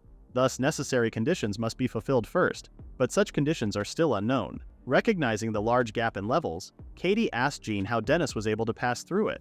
As Katie requested Jean's opinion, Jean explained that level 100 is not like a skill or technique that is initially available in the world. The level is something that only oneself can find. It is the reason for one's existence in the world. Jean shared that in the current era, Dennis and she are the two level 100 chefs that were born. However, the two were walking completely different paths. Jean was aiming to become the best chef by pursuing the ultimate dish and reached level 100. But for Dennis, he realized that he wanted to become the strongest chef. What Dennis pursued was to protect the smiles of the people around him, which became his reason for existence. Dennis's skill can eliminate people who invade his restaurant as the manager. Forced customer removal attack is a type of coordinate shifting attack. Having trouble making sense of Dennis's skill, the two women laughed at Dennis, always exceeding their expectations. Meanwhile, at some local cafe, Heath asked Florenzia if she really didn't want to eat. Seeing Heath getting disappointed with her, Florenzia responded that her job was to protect him. Since Florenzia was too serious, Heath found her boring. After informing him of the defeat of Vigor and Joseph, Florenzia asked if the situation would pose a problem. As Florenzia assumed that Vigor and Joseph's plot was part of the plan, Heath asked Florenzia if she really thought he expected anything from them. Although Vigor showed promise in becoming Heath's pawn, he immediately dismissed the idea after learning that Vigor lost. When Florenzia mentioned that she did not expect Dennis to beat Vigor, Heath was confused by her words. Revealing Dennis as his brother, Heath was confident that he could defeat Vigor. Meanwhile, Dennis and his friends stood outside of the restaurant debating if the new name was good. After hearing the others' opinions, Dennis asked Atori about her thoughts. However, Dennis forgot that Atori was the one who had given the name. Dennis then realized that he just didn't have any talent in naming things. Entering the restaurant, Dennis asked the three what their last meals would be before leaving. After receiving their orders, Dennis heard a clanging sound. Seeing the people who helped him get justice for his restaurant, Dennis realized that he would be busy again, welcoming his friends to the reopening of his restaurant. A month has passed since the reopening of the restaurant of the Outcast. Polvo hired two adventurers to paint his store. Hearing horses nearby, Polvo and the others were greeted by Henrietta. whom they hadn't seen for some time. Arriving at the adventurer's restaurant, Vivia was shocked to see Henrietta paying her tab. Handing over a bag full of money, Henrietta explained that it covered all the food and drink she had put on her tab, including interest. Dennis was hesitant to accept the money since Henrietta was giving all her money for the month. Henrietta added that aside from her full salary, she also included the congratulatory money she received for joining the Knights. After learning how hard Henrietta worked for the money, Dennis decided not to accept it and told Henrietta to take it back. Henrietta was shocked, as she had saved that much money to repay Dennis. However, Dennis did not want Henrietta to be penniless after paying her tab. Since Henrietta had just started working, Dennis suggested she save the money first in case she needed it. After receiving a lecture from Dennis, Henrietta became annoyed. Vivia then pointed out that Dennis just didn't want to take her money. Dennis was restless, having heard that Henrietta was going to visit after a month. Vivia was sure the reason Dennis did not want to take Henrietta's money was so that Henrietta could visit the restaurant again. When Henrietta was asked about her life as a knight, she complained to Vivia about how every day was physically draining for her. Henrietta always vomited whenever she did long-distance running. Hearing these stories from Henrietta, Vivia was more impressed by how good she was at imitating vomiting. Henrietta was still thankful for her hard work as she was able to grow quickly. When Henrietta's order was finally served, she cried because she had been yearning for Dennis's fried rice set for so long. Liking the additional meat and other ingredients, Henrietta immediately took a spoonful. Seeing Henrietta's smile, Dennis was glad that she liked the dish. Vivia suddenly wondered what Bashel had been doing. Dennis revealed that Bashel sent letters from time to time informing Dennis that she had become so busy that she wouldn't be able to visit the restaurant for a while. Bashel's workload wasn't much, but she was asked to do many miscellaneous jobs since she was a newbie. Dennis wondered if Henrietta ever met up with Bashel, since the two were working in the capital. Unfortunately, Henrietta was stuck in the training camp for the whole month and was not able to see Bashel. Dennis only hoped that Bashel would not overexert herself again. Meanwhile, at the royal capital, Bashel was surrounded by piles of books. Realizing it was already lunchtime, Bashel decided to eat lunch while working since she still had tons of work to do. But Bashel later changed her mind and realized that she needed to take a rest. Thinking of Dennis's cooking, Bashel missed eating the restaurant's warm meals. A colleague Bashel called Professor F entered the room and asked if she was eating her lunch at work. Seeing Bashel forcing herself, Professor F knew everyone was trying to take advantage of Bashel since she was a newcomer. She then advised Bashel to learn to skip work from time to time. Before leaving, Professor F told Bashel to remember to work moderately, as she didn't have to accept everything her colleagues asked her to do. Bashel was surprised when the associate professor, Katnage, screamed at her from behind. When he asked for Bashel's help in preparing for his next lesson, Bashel was about to accept when she remembered Professor F's words. After refusing to help Katnage, Bashel opened her eyes and was surprised to see Katnage's angry expression. Katnage then tried to play the victim before using his mother's name to threaten Bashel. Before leaving, Katnage warned Bashel that nobody would live peacefully if they opposed him and his mother. Meanwhile, at the Black's restaurant, the staff were curious about the contents of the bag that Jean received. Jean explained that Dennis sent them cookies as appreciation for helping him a month ago. Tasting the delicious cookies, the staff commented that helping Dennis was worth it. After Jean offered a cookie to Hesmok, the other cooks then asked for Jean's opinion. Jean thought the food was delicious. However, she still thought that Dennis had many areas to improve. Although Jean was critical of Dennis's cooking, everyone knew how delighted she was when Dennis sent her a parcel. As the two staff laughed at Jean for being honest, their expressions immediately changed when Jean asked them to repeat their words. On the other hand, as Hesmok stared at the cookie, she remembered her first time meeting Dennis. Late at night, a woman named Delaney informed Epizondo that their king's health was not getting better. Understanding the situation, Epizondo and Delaney kneeled by the caravan that contained the princess. Unsure if the princess heard their conversation, they informed her that they would conduct the inspection themselves. Trying to explain the situation to the princess, Delaney was curious why she was so silent. Upon opening the carriage, they were surprised to find the princess was not inside. Meanwhile, Dennis received a response letter from Jean, informing him that she saw Atori as her granddaughter. Dennis then suggested to Atori that they visit the capital again to see how Bashel was doing. As Dennis was about to open the door, he remembered they needed to buy pepper. When Atori offered to buy it for him, Dennis handed her the money and asked her to buy the pepper. When Dennis opened the door, he was greeted by a crying Vivia, asking for help. Vivia was learning how to use bind magic but had accidentally bound himself.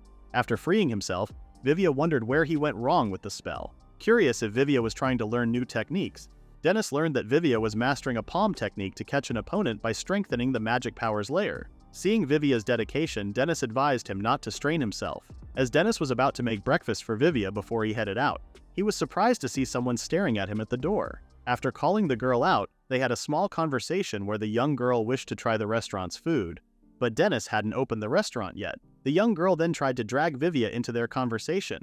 Dennis defended Vivia by informing the customer that he was a regular. Feeling discriminated against, the girl kept hitting the restaurant floor out of frustration.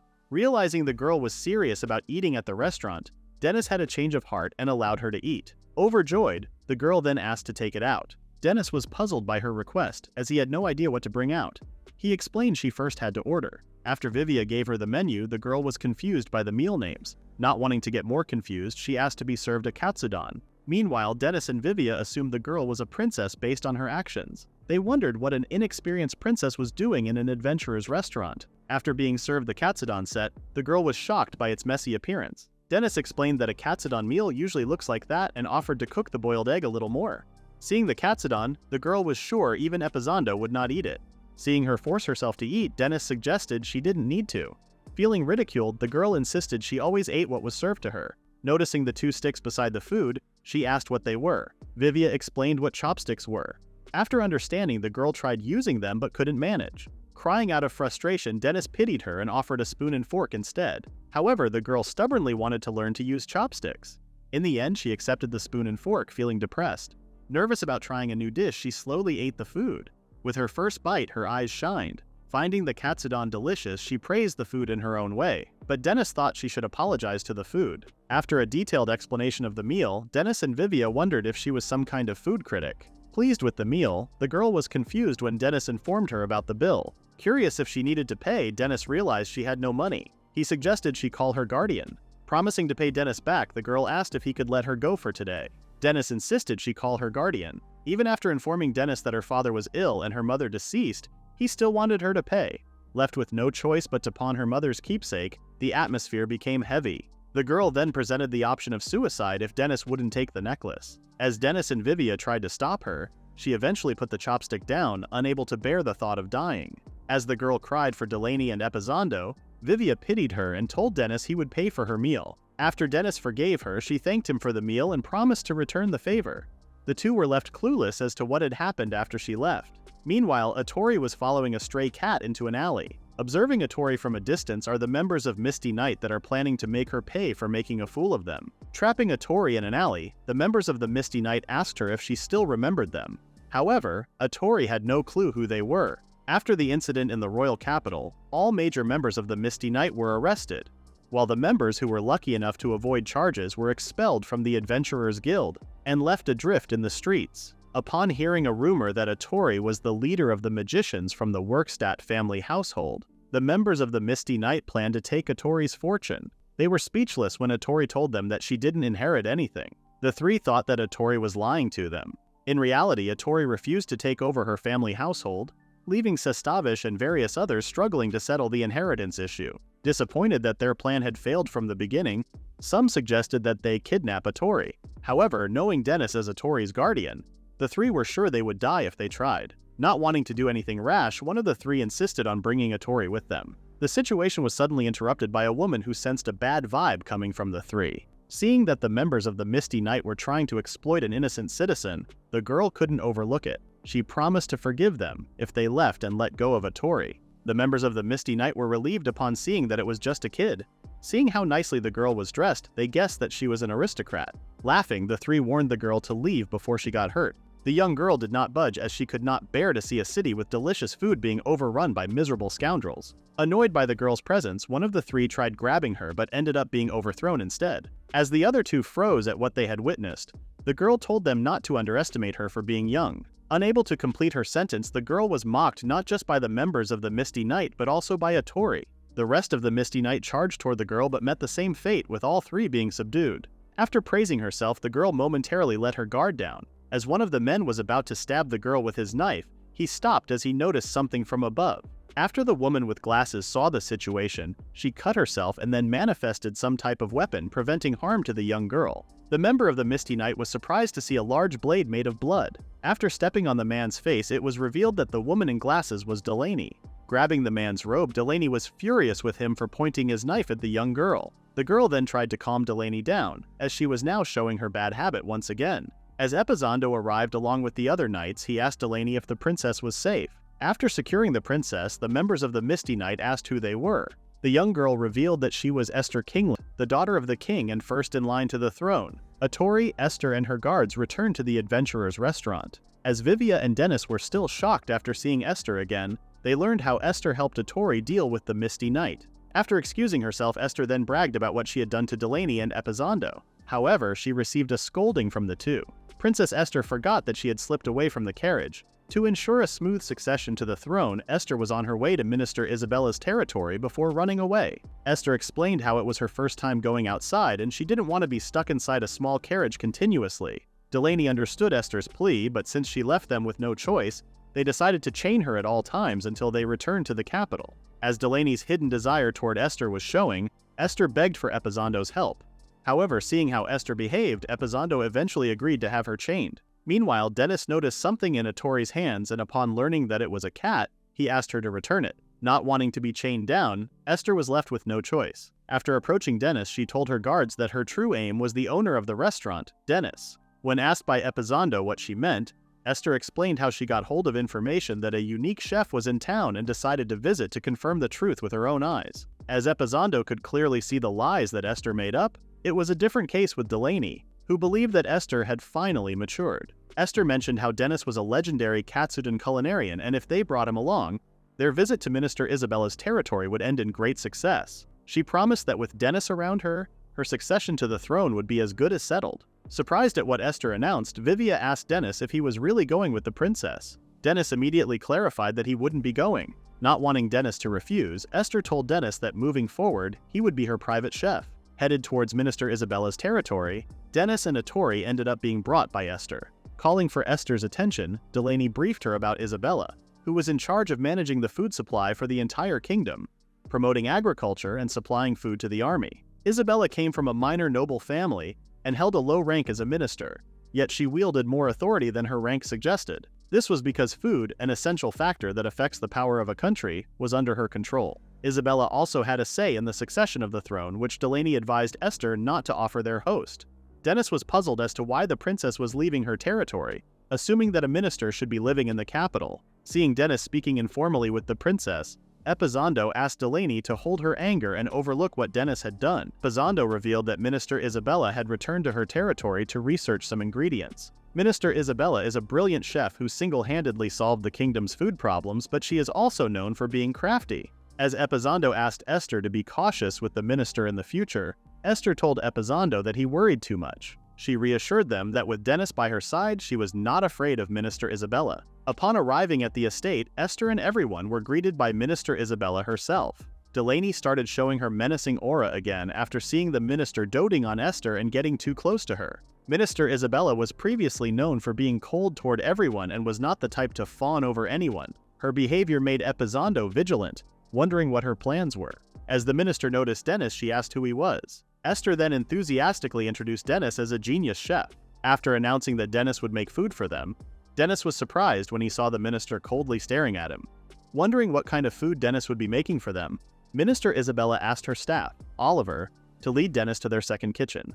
After seeing such high-quality ingredients, Dennis was impressed, as he expected no less from a noble's kitchen. He then shared with Atori that he did not regret tagging along since they could use such a fine kitchen. Seeing new types of seasoning, Dennis explained that the seasoning Atori pointed to was called umami seasoning. It's a seasoning made by extracting and crystallizing kelp broth. Adding umami seasoning would make any food taste more delicious. When Atori tasted it, she immediately had an opposite opinion about the umami, finding the taste very weird. After checking through all the other ingredients, Dennis was amazed to see a type of meat that he didn't recognize. As he was about to look for the staff to ask which ingredients he shouldn't use, he ordered Atori to prepare the utensils for the time being. While looking for the chef of the mansion, he suddenly heard Isabella's voice speaking with someone. When Dennis was about to ask Isabella a question, he was surprised to hear the people inside the room talking about him. Listening to the conversation, Dennis heard how Isabella and the others were planning to take advantage of the princess and gain control of the country. After some time, Dennis finally finished his cooking and served it to the nobles. As both the princess and the minister looked forward to the food, Minister Isabella had a hidden agenda as she grinned. After tasting the food that Dennis made, Esther was very impressed with his cooking skills. After observing Esther, Minister Isabella then proceeded to eat the food. Hearing compliments from Minister Isabella, Esther unconsciously shared how she had just found Dennis by chance. Realizing what she had just revealed, Esther then tried to cover it up with more lies. Although the minister agreed on how delicious the food was, she also mentioned that there were more suitable foods for Esther to eat. With just a snap of the minister's fingers, several plates containing various foods were served. Surprised at what she was seeing, Esther asked what type of food they were serving. Minister Isabella explained that the foods were made using the finest ingredients that she had gathered in her territory. With just a taste of the meat, Esther was impressed at how it melted in her mouth before chewing. As Minister Isabella answered all of the princess's questions about the ingredients, Esther cried as she did not expect to eat such delicious foods, even as a princess. As a minister, Isabella was proficient at researching and gathering high-quality ingredients. She commented that no matter how good a chef's skills are, if the ingredients are bad, then the taste will lack richness. Indirectly mocking Dennis for supposedly being the princess's chef, Minister Isabella shared how she is far more suited to becoming Esther's chef. Bribing the princess with the delicious food, Minister Isabella promised that if she became Esther's chef, then Esther would always eat the delicious food that the minister made. Both Epizondo and Delaney realized what the minister's aim was: to become the palace chef. The future ruler's chef is a position entrusted with the complete control of the king's food service management, including testing food for poison. Due to the position's nature of following the king everywhere, it could be said that it serves as the king's right-hand man. Knowing that a palace chef would be trusted wholly by the king, they would also have enough power to steer the country. Almost taking in Minister Isabella's bribe, Esther regained her senses and declined the minister's offer. As the future queen regnant, Esther wished to be frugal and avoid indulging in luxury. Minister Isabella stood up, surprising the princess. She then explained that Esther must have the best food and goods. In doing so, the culture and values of the country would surpass those of other countries, and lead to prosperity within their own.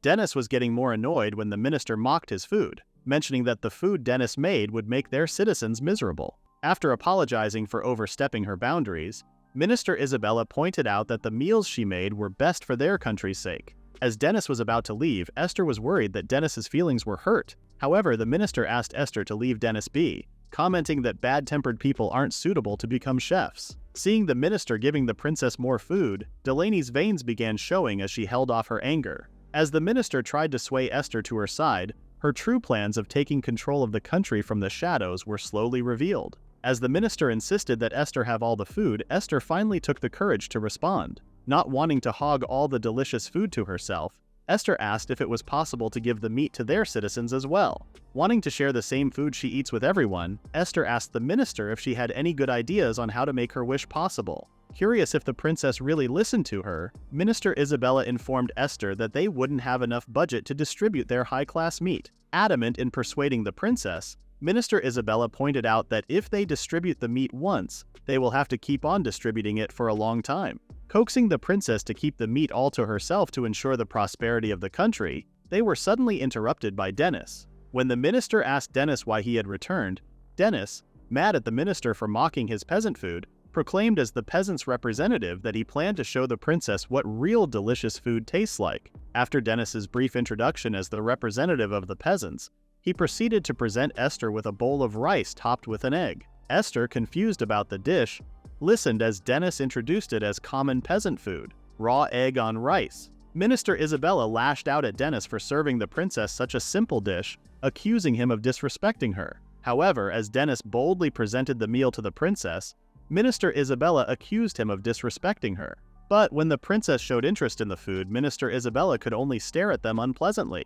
As the princess of the kingdom broke the yolk of the egg, the minister was not afraid of the result. Confident that her dishes were far superior to Dennis's egg on rice, the minister was surprised when the princess loved the meal, complimenting how delicious it was. Chewing pleasantly over the peasant's common food, Minister Isabella was confused why the princess would still say how delicious the food was after eating all of the delicious food she presented. The minister became curious as to what Dennis may have done to the food. Revealing the secret of the dish, Dennis asked Atori if she brought the secret ingredient. As Atori revealed the seasoning, Minister Isabella was shocked to learn that they used MSG. Dennis explained that although the method was simple, a raw egg on rice with MSG was considered the best combination. In total disbelief that Dennis would use a seasoning favored by lowly cooks, Minister Isabella told Dennis that he was a disgrace to the chef profession.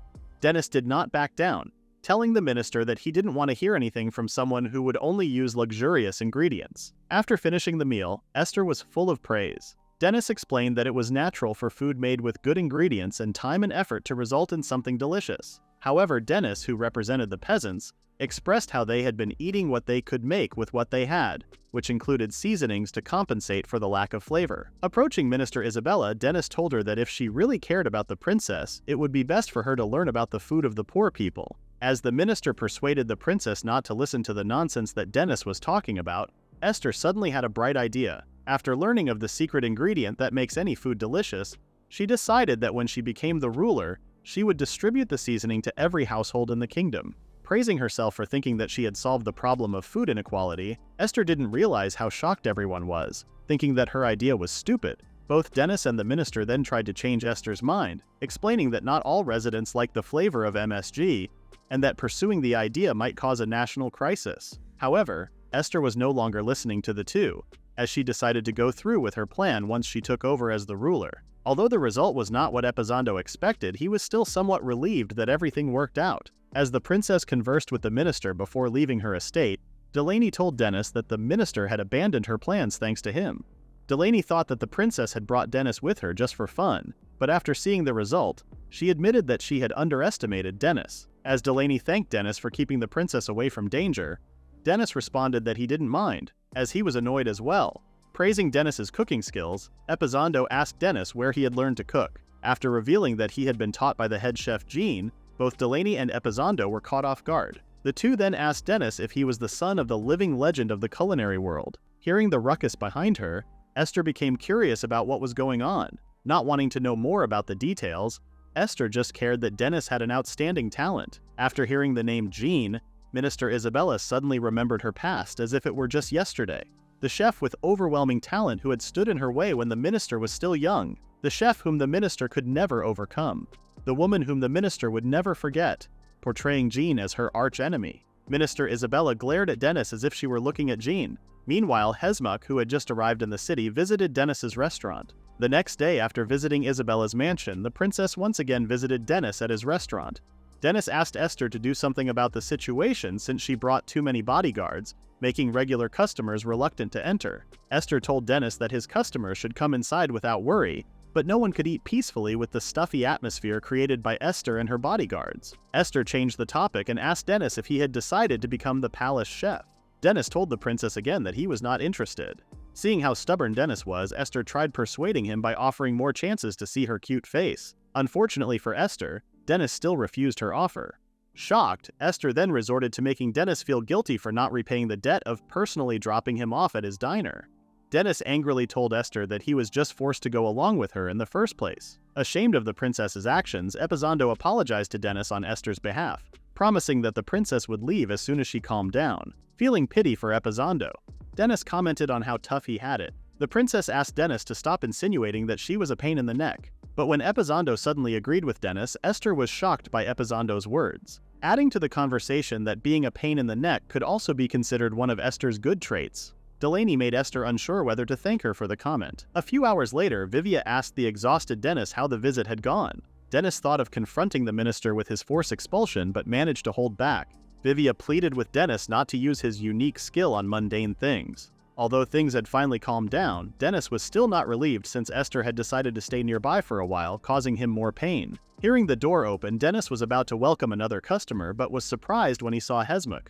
After offering Hesmuk a warm drink, she called Dennis sous chef and mentioned that the last time they saw each other was when Dennis was at the capital. Dennis asked Hesmuk to stop calling him by his previous title, but she was unable to do so and felt compelled to call him sous chef. Awkward with the silence between the two, Vivia remembered that Hesmuk was Dennis's disciple sister from the same school, and the current sous chef of the Black's restaurant. Vivia had only taken a glance at Hesmuk when they were fighting against Vigor, wondering what had happened to her. Hesmuk wanted to be direct and asked Dennis to teach her the secret of his cooking. Surprised, Dennis asked Hesmuk if she was referring to his muscles. After a moment of silence, Hesmuk, with a disappointed look, told Dennis that she was not referring to his muscles. As Dennis kept repeating about his muscles, Hesmuk shared how she always wondered why her cooking wasn't perfect. Hesmuk graduated with first-class honors in culinary arts from a magic school. While many people are related to famous guilds, Hesmuk grew up as the daughter of a humble coffee shop owner.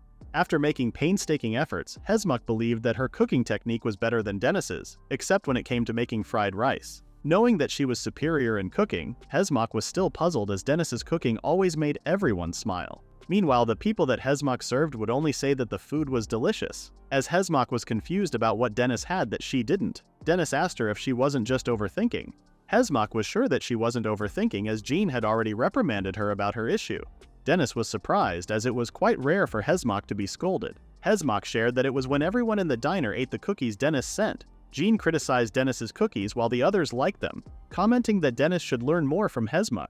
Slamming her fists on the table, Hesmok told Dennis that Jean was ridiculing her indirectly, believing that her cooking tasted the same to everyone and was mass-produced without any feelings in it. Shocked by Hesmok's conclusion, Dennis explained that Jean's comment had no negative meaning but was rather praising Hesmok.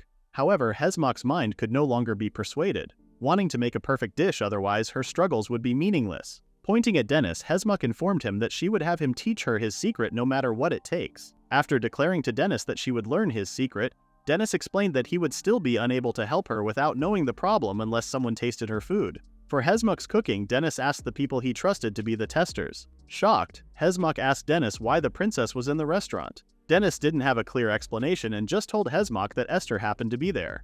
When Vivia asked if he could also eat, Dennis saw no problem with it since it was almost dinner time. Slapping herself to be more focused, Hesmok started with boiling and proceeded to cut the ingredients intricately. Seeing Hesmok's craftsmanship, the food testers were truly amazed. Each of Hesmok's gestures was beautiful, as if the ingredients were being reborn into what they should be. Each of the testers commented on how amazing Hesmok's cooking was. Her way of cooking was so different from Dennis's, even though they were both chefs. After thanking everyone for waiting, Hesmok presented them with a full-course meal for starters. As the three began to taste the meals, they could not hold back their emotions because the food Hesmok made was too delicious. The acidity of the food was like a fresh breeze blowing through one's nose, and the true flavor of the meat overflowed as one chewed. As Esther's soul was about to leave her body, she didn't expect to witness and taste cooking as such a fine art. Vivia couldn't compare the cooking to Dennis's but also felt uncomfortable expressing what he tasted with common words like delicious. As everyone commented on how perfect the food was, Dennis pointed out to Hesmok that she was just overthinking things. However, Hesmok was not pleased by the tester's criticism as she despised people who could only say, delicious. Dennis asked Hesmok to calm down and reminded her that one of the testers was the princess of the kingdom. All Hesmok ever wanted was to make the perfect dish, but in her belief, whatever she made was nowhere near perfect. Dennis pointed out that Hesmok had always been a perfectionist and that she was simply being overzealous, adding that there's nothing perfect in the world. Seeing Hesmok clenching her clothes, Dennis suspected that something had happened to her. Wondering if Hesmok's father had said something to her, Dennis told her that she could always talk to him. Dennis was shocked when Hesmok revealed that her father had died a month ago. When asked if she was fine, Hesmok shared that she had been estranged from her father from the beginning. Apologizing to Dennis for mentioning something weird, Hesmok then asked if she could take a break as she felt exhausted from the trip. Dennis understood and offered her one of the guest rooms. After some time, Dennis was speaking to Vivia, sharing how Hesmok's father was also a chef. Just like Minister Isabella, Hesmok's father also aimed to become a palace chef. However, he failed and settled on being the owner of a small coffee shop in front of the royal castle. Curious, Vivia asked if the reason Hesmok became a chef was because she admired her father. However, that was not the case, as her relationship with her father was much more complicated. Hesmok was forced to fulfill her father's dream by being trained ruthlessly ever since she was a kid. He hovered over her, stopping her from playing and directing her focus on making the perfect dish. Hesmok wasn't obedient enough to continue doing what her father told her.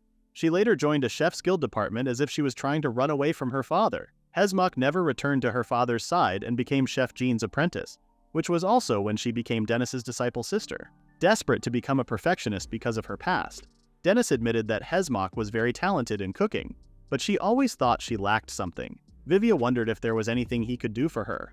Dennis commented that it was normal for Hesmok to act like that, and he was confident that Hesmok would find the answer by herself eventually. Remembering their first encounter, Dennis couldn't forget the empty expression Hesmok wore. The next day, Hesmok was observing the restaurant's environment. Seeing the customers' happy faces, Hesmok confirmed that Dennis's restaurant was really the best. Seeing everyone smiling and enjoying their time, Hesmok realized that nothing much had changed as people would always become happy when they ate Dennis's food. Dennis would talk to everyone cheerfully, including the staff. At times, Dennis would also chat with the customers and laugh together. Hesmok believed that she was different from Dennis. Although Dennis's food looked plain, she could still feel the sincerity put into every dish. Hesmok's food looked beautiful and delicate but lacked something. Curious as to what she was lacking, Hesmok wondered if it was talent or personality. Seeing Dennis's back while cooking, Hesmok remembered her father. Dennis's regulars initiated a conversation with Vivia, asking him if Hesmok was Dennis's sister. After clarifying that Dennis and Hesmok were both disciples under one master, the two ladies immediately associated Hesmok as Dennis's stepsister. As the two thought of something that could be done, Vivia was left speechless watching them. Meanwhile, Atori was also establishing her relationship with Dennis, wondering if she was his sister or daughter. Thinking that her connection to Dennis was more like a sister, Atori suddenly realized that Hesmok was her older sister. Approaching Hesmok slowly, Atori called her Big Sister. Confused by what was happening, Dennis explained to Hesmok that Atori had gotten attached to her. As the two ladies told Dennis that he had a new sister disciple, they were surprised when Dennis shared that Atori couldn't cook. Curious as to why Dennis would not teach instead to lessen the workload, Dennis admitted that he was just cooking with instinct, which made him unsuitable to be a cooking teacher. Hesmok was surprised when Atori suddenly asked her to teach her cooking. Agreeing to Atori's request, Dennis informed Hesmok that she could use the kitchen since it was currently lunchtime. As the two started, Atori informed Hesmok that she had finished washing the rice. Hesmok then taught Atori a step-by-step procedure in cooking the rice. Seeing how good Atori's progress was, Hesmok then told her that after the water boiled, Atori would have to lower the temperature, put a lid on it, and wait for 30 minutes. Seeing Atori just stare at the pot, Hesmok asked if Atori would just wait in front of the pot. After 30 minutes had passed, Atori was then instructed to open the lid, stir the rice, and sprinkle some salt. After finishing all of the steps, the porridge would be ready to serve. After making her first porridge, Dennis and Vivia both praised her.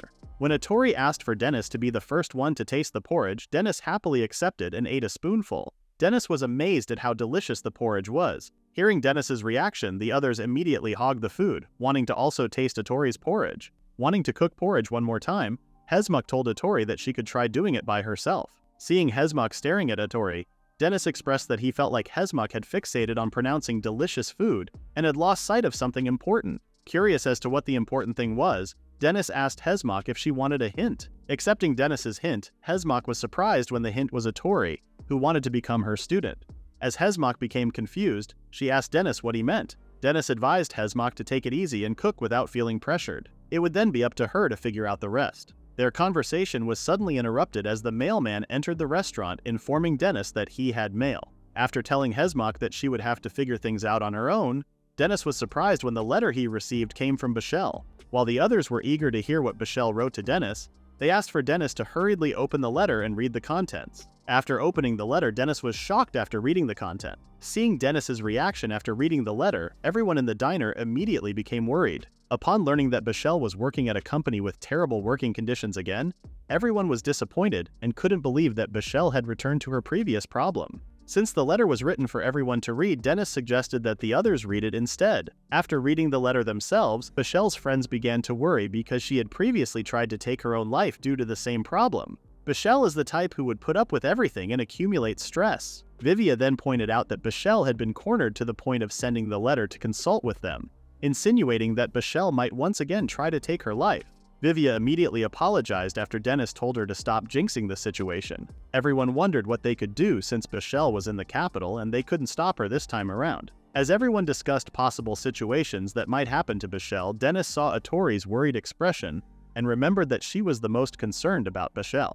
As Dennis was about to call for Atori, he was suddenly interrupted by Esther, who informed him that she was confident she could bring Dennis to the capital. Frustrated, Dennis told Esther to shut up since he didn't have time to deal with her. Dennis's words enraged Delaney, who felt he was disrespecting the princess. Calling Atori's attention, Dennis told her that they would be going to the capital. Wondering if it was okay for Atori, Dennis shared that he had a hard time deciding to leave the restaurant empty since they had reopened recently. But since they were worried about Bashel, Dennis knew they would have to check up on her. As everyone supported Dennis's decision, Esther, who had just arrived, was clueless about what was happening. However, upon hearing that Dennis was headed to the capital, Esther assumed that Dennis was finally going to the capital with her. Hesmok wanted to remind Dennis that she still had some business with him, but after seeing that Dennis could not be interrupted, Hesmok kept to herself. As Hesmok was packing up her things, she was startled when she heard her father shout. Hesmok's father couldn't believe that the genius head chef Jean didn't become the palace chef. Wondering if there was some conspiracy, Hesmok saw her father spiral into madness, accusing the government of plotting against him. As everything went pitch black, Hesmok woke up gasping for air. Remembering that she was currently staying at Dennis's restaurant, Hesmok realized that she had just had a nightmare. Getting out of her room, Hesmok was about to greet everyone with a good morning, but then saw that Dennis and Atori were preparing for their departure. Wondering if there was anything else they needed to bring, Atori showed Dennis the cat, which he immediately told her to return. After greeting Hesmok with a good morning, Vivia asked if she would also return to the capital with Dennis. After responding to Vivia that she would also return, Hesmok asked him if it was always so lively around Dennis. Unsure of how to answer Hesmok's question, Vivia instead asked her what Dennis was like as a sous chef. Seeing Dennis smiling, she told Vivia that Dennis was exactly the same 5 years ago. Knowing that Dennis's cooking could make people smile, Hesmok thought she could never replicate the same effect, believing she was not perfect. Remembering her father, Hesmok was reminded of her need to become a perfect chef. 5 years ago, Hesmok knocked on the door of Black's restaurant and became a member of the team. After being welcomed by Jean, Hesmok was told they would now be working together. Seeing head chef Jean up close, the most talented chef since the inception of the Chef Guild and the youngest guildmaster, Hesmok was in awe. Jean was also a person who had failed to become a palace chef. After hearing her father claim there were conspiracies against Jean, Hesmok immediately assumed there were better chefs than Jean, creating the idea that she could surpass Jean. Planning to lean on Jean and surpass her, Hesmok thought her plan of becoming the palace chef was now starting. Hesmok suddenly stopped, reminding herself that her dream had nothing to do with her father, as it was every chef's dream to be the best. Hesmok immediately regained her senses when she heard the staff talking about her. Hesmok was pleased to hear that the staff was impressed by her achievements. However, she immediately stopped upon hearing that the staff believed sous chef Dennis was still better than her. When Jean called out for Dennis, Hesmok was frightened just seeing Dennis's silhouette. After Jean told Dennis that Hesmok would be his junior, Dennis smiled and asked Hesmok if she was the rumored newcomer. After apologizing for being preoccupied, Dennis then stretched out his hand and introduced himself.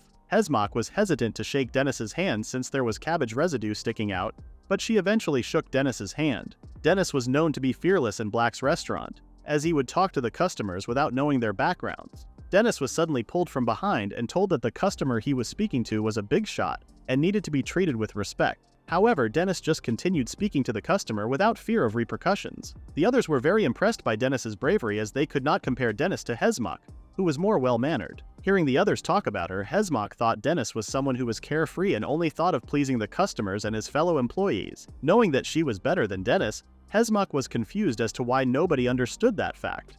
Startled after hearing Dennis being called, Hesmok turned and saw how the other waiters just laughed along with Dennis. When Dennis asked Hesmok how the soup was, he was surprised when she told him to leave her alone. She then pointed out to Dennis that she didn't join the restaurant to make friends. After some time, Jean told Dennis and Hesmok that the Chef's Guild examiner would be examining their food. Jean wished for Dennis and Hesmok to cook the meal. Wondering if the guest was somewhat important, Jean asked Dennis if he even knew what the Chef Guild examiner was. Laughing, Dennis told Jean that he had no idea, while Hesmok told Jean the correct answer. The Chef Guild is a prestigious organization that has been producing palace chefs for generations. Among them, the examiner plays an important role in rating the chefs and recommending candidates for the position of palace chef directly to the royal palace. As the master of the Chef Guild, Jean wished to personally attend to the examiner and entrusted the two to work together and do the cooking. Dennis was not fazed, as it didn't matter to him who he would be serving, as he would display his ability. On the other hand, Hesmok bowed to Jean and showed respect. The identity of the examiner is confidential information known only to the top brass of the guild. For Hesmok, it was a once-in-a-lifetime opportunity to have her food eaten by the examiner. Smiling happily, Hesmok was eager to impress the examiner with her food. As the door opened, Jean told the man in the robe that she had been expecting him. After guiding the man to his table, Jean asked him to take off the robe. It was then revealed that the examiner was the former guildmaster, Zoizen, the big shot that Dennis kept having conversations with. 5 years had passed since Zoizen handed down the guildmaster position to Jean. In the past, the Chef Guild had a great deal of influence and could recommend candidates for the position of palace chef. But that was now in the past, as Zoizen didn't know what to do without Jean under his wing.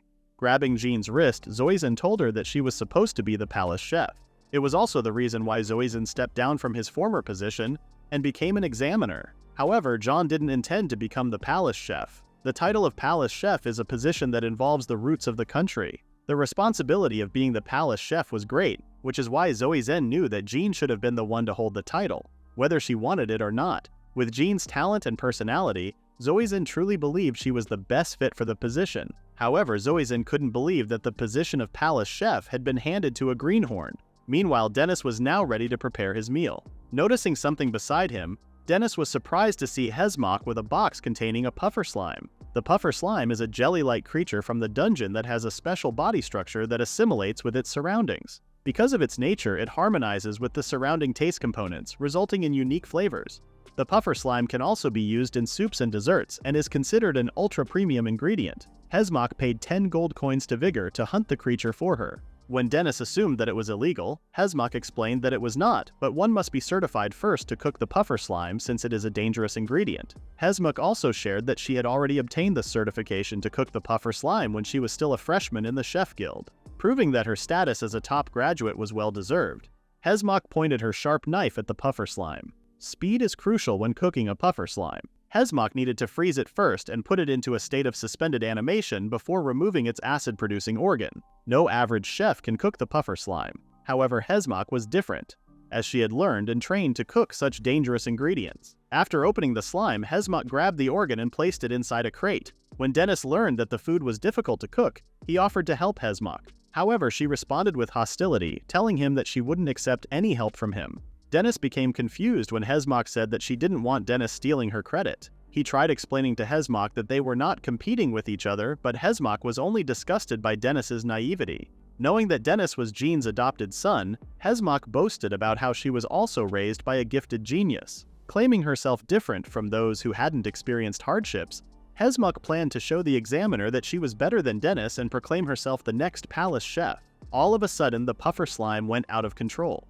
Realizing that she hadn't frozen the puffer slime enough, Hesmok was still not worried since she had already removed the puffer slime's dangerous organ. However, Hesmok froze after seeing the crate had a hole, fearing that the slime now had its organ back. Wondering if the box was severed by the enchanted knife, Hesmok closed her eyes as the puffer slime spewed slime on her. Luckily for Hesmok, Dennis shielded her from the slime. Trying to subdue the puffer slime, Dennis was surprised when it suddenly wrapped around his arm and spewed more slime. Holding the slime tightly, Dennis looked for ways to contain the puffer slime. Seeing a boiling pot, Dennis threw the puffer slime into it. After closing the pot, Dennis finally managed to catch his breath. Worried about the acid from the puffer slime, Hesmok asked Dennis to wash it off before it got worse. However, she was surprised to see that Dennis was not harmed. Rather, he only felt a tingling sensation. Trembling, Hesmok was thankful that Dennis was not harmed. Although Dennis was safe, he wondered what they were going to do about the mess. After turning around, Hesmok felt devastated, as the kitchen was totally ruined. Seeing the kitchen all messed up, Hesmok wondered what her next move should be. She then asked herself why she was getting desperate. Was it because she wanted to be acknowledged by the examiner, or because she dreamed of becoming the palace chef? Going out of her way to create a perfect dish, Hesmok's mental state was spiraling downward, afraid of getting scolded. Dennis grabbed both of her arms and told her that the important thing was the reason why she was cooking. Although they didn't have much time, Dennis pointed out that they still had the strongest ingredient, which was sincerity. He then reminded Hesmok that as long as they were cooking the food with heart, everything would taste delicious. As Dennis told Hesmok to mold wholeheartedly, she became confused about what she would be molding. When Dennis mentioned that she would be molding onigiri, Hesmok was shocked. After some time, Hesmok was sitting on the steps, feeling disappointed in herself. Dennis then came out and asked her how long she had been sitting outside. Asking Dennis about the result of what they made, she was surprised when Dennis told her that the examiner was surprised. In reality, Dennis didn't really see the examiner eat the food, but since Jean wasn't really mad at Dennis, he just assumed that everything went well. Guessing that Hesmok was hungry, Dennis offered her some onigiri. Trying to cheer Hesmok up, Dennis shared that he himself also messed up many times. When Dennis tried to use magic by imitating others, he almost burned down the whole restaurant. Such a mess was no big deal for Dennis anymore. As Hesmok cried, she sincerely apologized for what had happened. Commenting on how Hesmok is one handful sister disciple, Dennis suggested that they just do better next time. Although only salt was added to the onigiri, Dennis and Hesmok admitted that it was still delicious. Hesmok wondered why Dennis could create delicious food so easily, and she couldn't. After that incident, Hesmok had not been able to beat Dennis. Thinking of Dennis as her own brother, Hesmok also disliked him because he represented the wall that she couldn't overcome. After hearing Hesmok's story, Vivia shared that he had felt the same way in the past. Vivia saw himself as the best and thought others were just idiots, but he then realized that it was wrong to compare oneself to others. After his first experience inside the higher level floor, Vivia realized that what's important is how he feels. Hesmok agreed with Vivia. However, when she sees someone who has the things she lacks, she can't help but feel pain. Their conversation was suddenly interrupted by Esther, who called out for Dennis. asking him if they were ready. After Dennis checked with Hesmok if she was ready, he was once again headed to the capital. Meanwhile, an old man was speaking to Jean while coughing. It was revealed that it was Zoizen, as he reminisced about the simple onigiri that Jean's students made 5 years ago. Zoizen then told Jean that the era of traditional aristocratic rule would come to an end. The seed that was sown was about to sprout and blossom by the hands of someone who wanted to shake up the country, even if it caused a civil war. Zoizen then asked Jean if the Chef Guild would be able to overcome such a crisis. Bowing down to show respect to her predecessor, Jean reassured Zoizen that they would overcome the crisis. The next day after Dennis and the others left, some of Dennis's regulars were disappointed since they wouldn't be able to eat the restaurant's delicious food. Meanwhile, 2 female regulars of Dennis were lacking motivation while eating the lunchbox that Polvo had prepared for them. One of the ladies didn't expect that Esther was a princess since she doesn't act like one. As some of the people eating were not familiar with the structure of the country, Vivia explained to them that the kingdom is under a monarchy ruled by the Kingland royal family. With the royal capital as the center of the kingdom, influential people and guilds in various places have jurisdiction over each region. Bombarding everyone with so much information, Vivia ended the lecture by informing everyone that after the king's reign ends, it will be Princess Esther's turn to rule them all. The adventurers then realized that they missed their chance to gain favor from the princess. Meanwhile, Esther wanted no part in the state's affairs as she only wanted to rest and have Dennis make her a meal. As Esther was finally moved away from the others, Epizondo apologized to Dennis for involving him once again in Esther's selfishness. Both Dennis and Hesmok didn't mind since they too had a reason for returning to the capital. As Dennis finished preparing the ingredients for Esther's dinner, he then informed Epizondo that he was about to head out. Before leaving, Epizondo told the 3 that he had already informed the Yuzuto Magic School about their visit. If Dennis mentioned Epizondo's name, they would get in immediately. Arriving at the school, Dennis was shocked at how huge it was. Walking through the halls, Dennis was amazed that Bashel was working at such a great place. As someone who is able to teach in the Yuzuto Magic School, Hesmok guessed that Bashel is an excellent person. Dennis wondered if Bashel was really amazing, as she was recommended by her teacher when she was just a student. As a fellow student who graduated from Yuzuto Magic School, Hesmok was shocked to hear that Bashel was recommended since the school is known for being the best in the kingdom. As Atori was wondering where Bashel was currently, Dennis reassured her that he would find Bashel in no time. Dennis then approached Professor F and asked if she knew Bashel's whereabouts. After informing Atori of Bashel's location, they were suddenly interrupted by Katie. Not having seen each other for a while, Katie asked Dennis when he arrived. Katie then proceeded to greet both Atori and Hesmok. Seeing Katie in the magic school, Dennis asked her if she was going to become a student. Katie then clarified that she was just working as security. With Vigor gone, the Silverwing troop was no longer functioning as an adventurer's party. Despite his actions, Katie admitted that Vigor was really powerful, as he also had extensive connections with the upper class. Seeing Katie getting busy feeding the people she hired, Dennis asked her if there was news about Vigor's trial. Dennis was surprised when Katie told him that Vigor was banished. When Dennis asked why Vigor was banished and not imprisoned, Katie pointed out that imprisoning someone as powerful as Vigor was useless, as he would just bend the steel bars with his hands. Criminals that can't be imprisoned or supervised will be banished into a deep dungeon. Inside the dungeon, the criminal would either wait for a powerful monster to kill them or die from hunger. Vigor will be released when he serves his sentence, but Katie is not sure if Vigor will be able to complete his sentence since no one has ever returned alive from the place Vigor was sent. Changing her attitude, Katie told Dennis that the Silverwing has now changed to an adventurer party-style security company. Katie is marketing to rich people and various organizations while their brand is still a little viable. As Dennis commented that Katie also has it tough, Katie asked Dennis if he really has no plans to come back to the guild. When Dennis apologized and explained that he has a restaurant to manage, Katie smiled and then excused herself. Judging from what she witnessed, Hesmok also guessed that Katie is currently having a tough time. Although there are capable people in Silverwing, Katie is the only one left to manage the party. Dennis hopes that Katie doesn't feel a strange sense of responsibility and tries to shoulder all the burden. As Katie entered the door, she then greeted her client, Minister Isabella. After the minister greeted her back, they then began to talk business. After finally meeting with Bashel, Dennis and everyone else had worried expressions on their faces. Bashel apologized to Dennis and Atori for not being able to attend to them since she was very busy. Mumbling to herself, Bashel looked exhaustingly happy as she could now finish some of her work quickly without breaking a sweat. Seeing how Bashel was in a dire situation, Dennis gave Atori the signal. Atori then grabbed a sandwich and shoved it inside Bashel's mouth. After chewing the food, Bashel finally calmed down as she enjoyed the sandwich. Bashel apologized for looking distraught and thanked Dennis and Atori for visiting. When Dennis mentioned that they visited Bashel immediately after receiving her letter, Bashel was curious if she had written something weird. Dennis interpreted Bashel's letter as a cry for help, as she wrote multiple times that she would be very happy if Dennis and the others visited her. Bashel felt a little ashamed as she did not remember writing the letter. Dennis asked Bashel if she had something to share, as they were willing to listen. Bashel shared that she recently made someone angry. The person has been harassing Bashel, often changing the orders. When they were supposed to discuss something, the man would preach to her. Atori turned her head, looking the other way after Bashel shared that the man once made her eat raw meat. Since Bashel doesn't have the heart to ignore the man nor the energy to object to him, Bashel doesn't know what to do anymore. Seeing that Bashel once again attracted bad people, Dennis praised her for making progress, as Bashel now asked for help. Eager to confront the man, Bashel shared that the man's name was Katnaj, the son of Minister Isabella. Hearing the familiar name, Dennis shared that he already thoroughly defeated her with Atori's help. As Dennis reassured Bashel, Hesmok was getting more scared hearing Dennis taking on the minister. After ordering Atori to take out what they brought, Bashel was surprised to receive a lunchbox from Dennis and Atori. Dennis figured that Bashel had probably been eating inadequately. Bashel happily accepted the food. When Dennis shared that Bashel could spend a week energetically without eating or drinking, Hesmok became worried as it didn't sound safe to be consumed by humans. As Dennis and Hesmok exchanged banter, Bashel smiled as she became happy because of Dennis and the others. Since Bashel had a class soon, she decided to eat the food on her break. Dennis then asked Hesmok if they could spectate, to which Hesmok believed that they were free to do so. When Dennis told Bashel that they would be spectating her class, Bashel asked Dennis not to do that as she was embarrassed.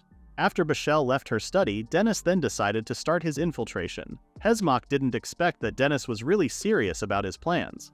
Other than being worried about Bashel, Dennis had never been to a school and wished to try taking a class. Hesmok understood Dennis, which is why she then asked him not to be violent in the classroom. After sitting in one of the class chairs, Dennis praised the place so loudly that Hesmok had to inform him that he was now standing out too much. As Bashel entered the room, she was shocked to see Dennis in one of the chairs. After waving at them, Bashel and Katnaj began the class about the basics of magic history.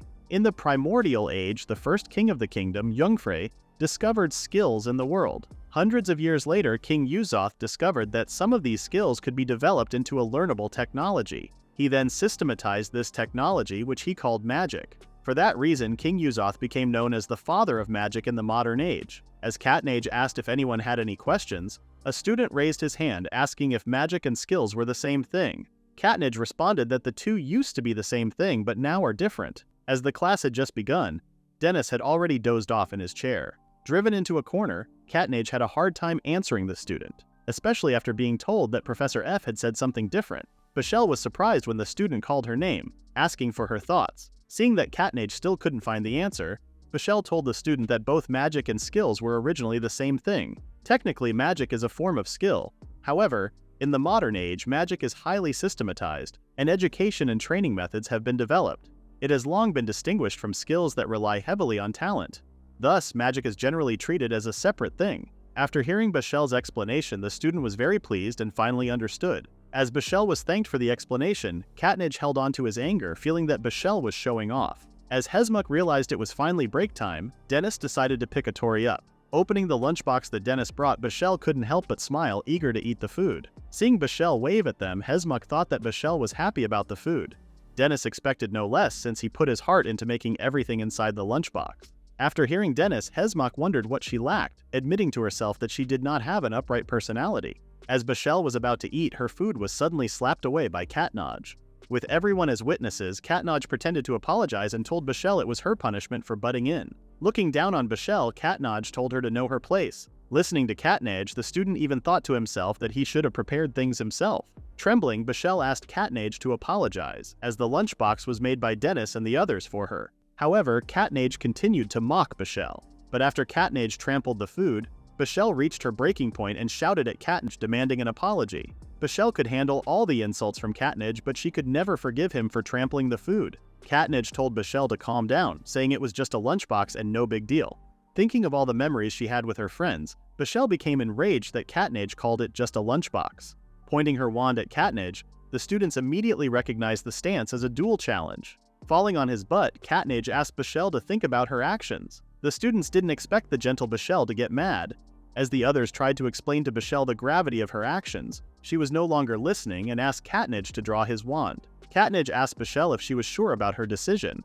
trying to intimidate her using his mother's name. Bashel told Katnage she was not talking to the minister but to Katnage himself. Feeling insulted, Katnage drew his wand and launched a surprise attack on Bashel. However, the attack was too slow, and Bashel countered it with the spell Petite Storm. Katnage was shocked, seeing his spell swallowed and Bashel's spell turning into a giant swirl of flame.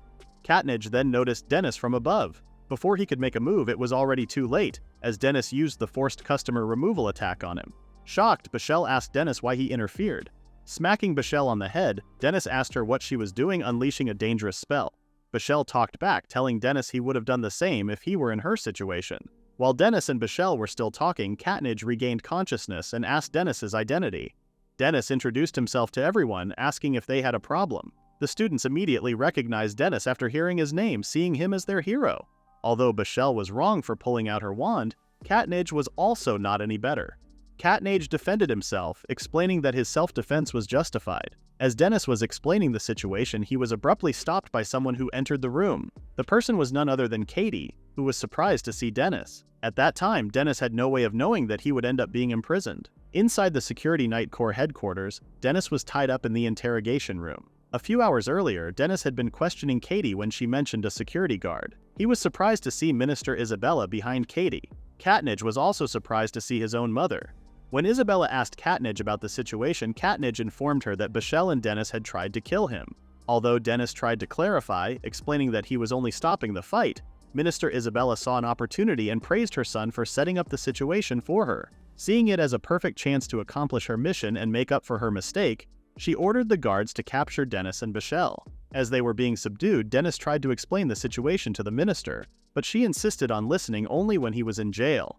Inside the interrogation room, the minister asked Dennis if he knew how famous he was after defeating Vigor. Dennis, who had never heard of the rumors, told the minister that he didn't keep up with the trends. Showing a piece of paper, Minister Isabella asked Dennis to sign a letter of confession stating that Dennis enticed the princess to make him the palace chef, despite being a commoner, and that he tried to threaten the minister's son, a strong candidate for the palace chef.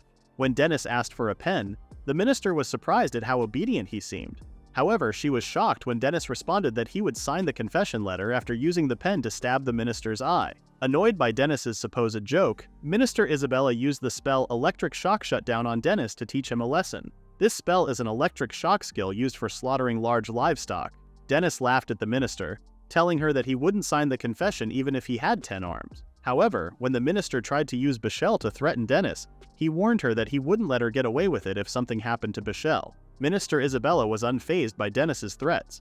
Knowing that they were in the headquarters of the strongest security force in the capital, it didn't matter how strong Dennis was. Minister Isabella was confident that he wouldn't be able to fight all the veteran security knights. Dennis didn't care if the people he would be facing were knights, but he was surprised when Katie suddenly drew her sword and pointed it at his neck. As the minister laughed at Dennis, Katie told him not to take her action personally. Katie decided to side with Minister Isabella, as the members of the Silver Wing troops were relying on her. After Dennis refused Katie's request, she no longer viewed him as a friend. Threatening to imprison Bashel indefinitely, the minister proposed that if Dennis signed the confession, she would guarantee Bashel's safety. Dennis's silence irritated the minister, who then shared that she had been bestowed with a grand mission. Electrocuting Dennis again, Minister Isabella ordered him to hurriedly sign the confession. Seeing no difficulty in writing one's name, the minister wondered if Dennis was unable to write his own name due to his low educational background. When Esther finally learned of Dennis's imprisonment, she was far more concerned about who would cook her meals. Curious about what happened, Esther was given the report from the knights. After reading the report of Dennis's malicious acts, Esther couldn't believe that Dennis could have done such a thing. Hearing Esther's reaction, Delaney advised her not to fully believe what was written in the reports. Barging into the princess's room, Epizondo informed her that they had a big problem. After informing everyone of the knight's report, Esther still wondered why the minister would do such a thing. Delaney guessed that Minister Isabella hadn't fully given up on being the palace chef. By staining Dennis's reputation, the minister's chances of becoming the palace chef would increase. Although Esther's decision is vital for choosing the palace chef, it still didn't matter since Minister Isabella, a former chef, is considered a strong candidate. When Esther brought up the other candidate, the legendary head chef Jean, Epizondo explained that Jean is Dennis's foster mother. If Dennis is convicted, Jean will also lose her reputation. Once Dennis signs a confession letter, he won't get away unscathed. To help Dennis, they will also need the help of the members of the Supreme Council or someone with a high standing, like the head of the Workstat family. Suggesting they reach out to the Workstat family, Esther was informed that the only legitimate successor of the household refused to succeed the family. Currently, the Workstadt family doesn't have a leader. After receiving a lot of reports every day, Esther forgot about the issues of the Workstadt family. Seeing the situation as unforgivable, Esther plans to take Dennis under their protection. As Hesmach was grateful for the princess, Delaney reminded her to think carefully about saving Dennis since Isabella is still a minister. Warning Esther of her decision to publicly declare hostility towards the minister, Delaney cautioned that she did not want to do such things, as she believed that her words were the law. However, Esther was then reminded that she was still not the ruler of the kingdom. If Esther issued an order without justification before her coronation, she would be accused of disrespecting the authority of the current king and every organization. Learning the consequences if she acted rashly, Esther wished that she could speak with her father, who was not allowed visitation from anyone after becoming bedridden. While everyone was busy creating a plan to save Dennis, Atori was just silent, remembering her fond memories with Dennis. Walking away from everyone, Hesmach asked Atori what she was planning. Seeing that there was no time to waste in order to save Dennis, Atori decided to take up the role of the head of the Workstadt family. Using her title as the head of the Workstadt family, Atori planned to defeat Minister Isabella with the help of the magic faction. Confused, Esther asked Atori to wait for a moment as she still couldn't follow what they were talking about. Atori then revealed to everyone that her name was Atori Workstadt, promising to save Dennis as the head of the Workstadt family. Planning to protest as the head of the Workstadt family, Atori vowed to save Dennis. Hearing Atori's full name, Esther became nervous and confirmed with Delaney if Atori was indeed talking about the Workstadt family they knew. After a moment of silence, Esther broke down, puzzled as to why the legitimate successor of the Workstadt family was in her room. If Minister Isabella and the Workstadt family were to oppose each other, the confrontation could escalate. The kingdom might be split into 2 or 3 factions, potentially leading to a civil war if the sides did not unify and continued to fight. Nervous, Esther wondered if she was currently being put in a tight spot. Atori informed Esther that she would save Dennis if Esther wouldn't. Atori did not care if the kingdom or the world were destroyed as long as she could save Dennis. Frightened after hearing Atori's words, Esther asked her to calm down, promising to think of a way to resolve the issue quickly. When Esther couldn't provide a solution, Atori asked Hesmach to leave with her. Seeing Hesmach hesitate, Atori remained unfazed, resolved to solve the problem even if it meant doing it alone. Realizing that no one could stop Atori, Epizando spoke up, revealing that he knew someone who could resolve the issue. This person was the closest aide to the king, and even though others were not allowed to visit, this person could still meet the king. The only person allowed to meet the king was the current palace chef. Epizando suggested that if they could talk to the palace chef, they might have a chance of getting help. Impressed with Epizando's idea, Esther suggested that they call the palace chef immediately. Unfortunately, they were forbidden from contacting the palace chef, as the chef also worked as the king's poison taster. Having the palace chef meet with the heir to the throne might raise suspicions. For the safety of the current king, even the people working for the princess did not know the face or name of the palace chef. Discovering the palace chef's identity was considered treason and could lead to execution. Epizando agreed with Atori when she volunteered to talk to the palace chef directly.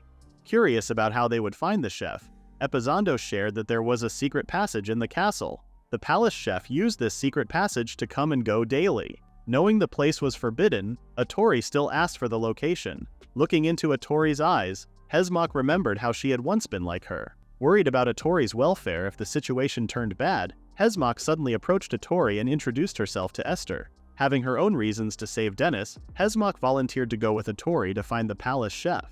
Esther was left speechless as the two women adamantly pursued a resolution to the issue. Inside the interrogation room, Dennis was still being tortured by the minister. Exhausted, Minister Isabella ordered Katie to watch over Dennis while she took a rest. Before leaving, Minister Isabella warned Katie not to try any funny business with them. Minister Isabella clarified to Katie that she was not threatening her, explaining that the person she received orders from would give Katie an important position if she just obeyed. Touching Katie with her finger, Minister Isabella informed Katie that if they worked together, Katie's self-esteem, hidden behind her armor, wouldn't be hurt. Thinking they were in a bad situation, Katie asked how they would act if the princess started to involve herself. Minister Isabella pointed out that getting the princess involved would be more beneficial to them. If the princess carelessly interfered, Minister Isabella and her faction could use that as leverage to create a political issue. If the princess continued to interfere, Minister Isabella could easily pull her out of the race for the throne. Unable to follow the minister's words, Katie wanted the minister to clarify.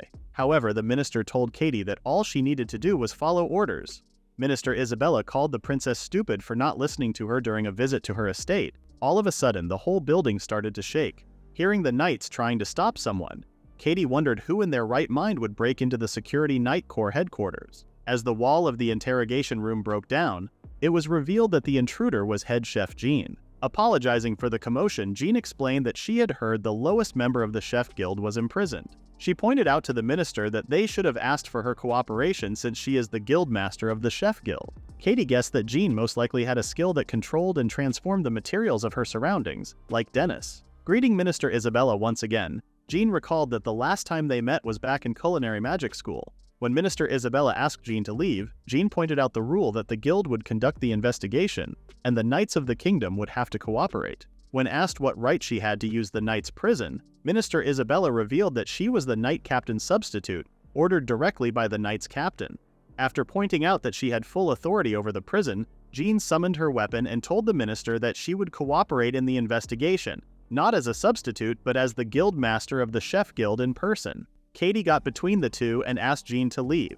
When Jean refused, Katie was left with no choice but to kick Jean out by force. Knowing that her opponent was a level 100 adventurer, Katie admitted that the 10-level difference between her and Jean was a wall she could never overcome.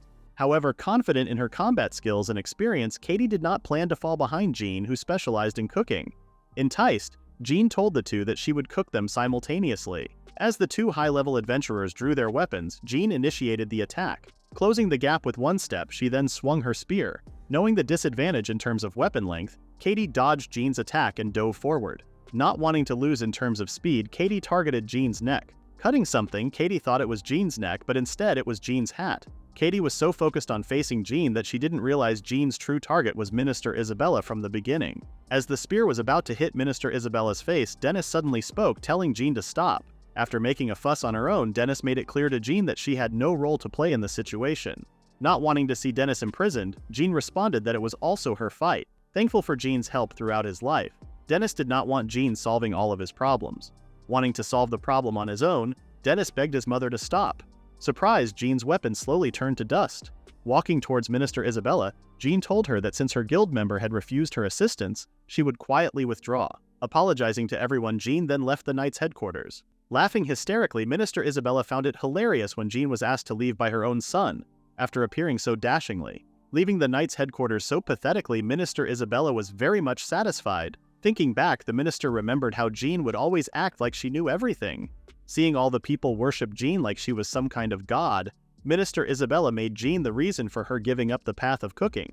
Recognizing that it was now time for her to surpass Jean, Minister Isabella now plans to overwrite her stained past. With the help of the person she follows, Minister Isabella aims to become the palace chef who can overthrow even the royalty's authority. While Minister Isabella continued to laugh, Dennis remained silent, thinking how he couldn't let his mother be involved in his mess. Jean has too many people to protect, and if she acts for the sole purpose of saving Dennis, then war would be inevitable. Having no plans of giving up, Dennis only hoped that he would get the opportunity to get Michelle out and return to his friend's side. Returning to the Black's restaurant, the staff asked Jean about Dennis's situation. Everyone was caught by surprise when Jean suddenly told them that she was quitting.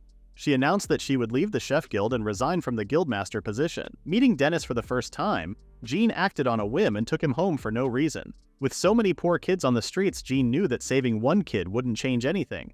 But after teaching Dennis how to cook and live, Jean only had one wish: to be Dennis's family. After being called by Dennis's mother, Jean returned to the restaurant and announced to her staff that she was going to leave the Chef Guild and resign from her position as Guildmaster. Shocked by the sudden news, the employees asked Jean what happened at the Knights' headquarters that made her resign her position. Dismissing their questions, Jean told the staff that they could decide who the successor of the restaurant would be. However, Jean recommended that they pick Hesmok as the next Guildmaster.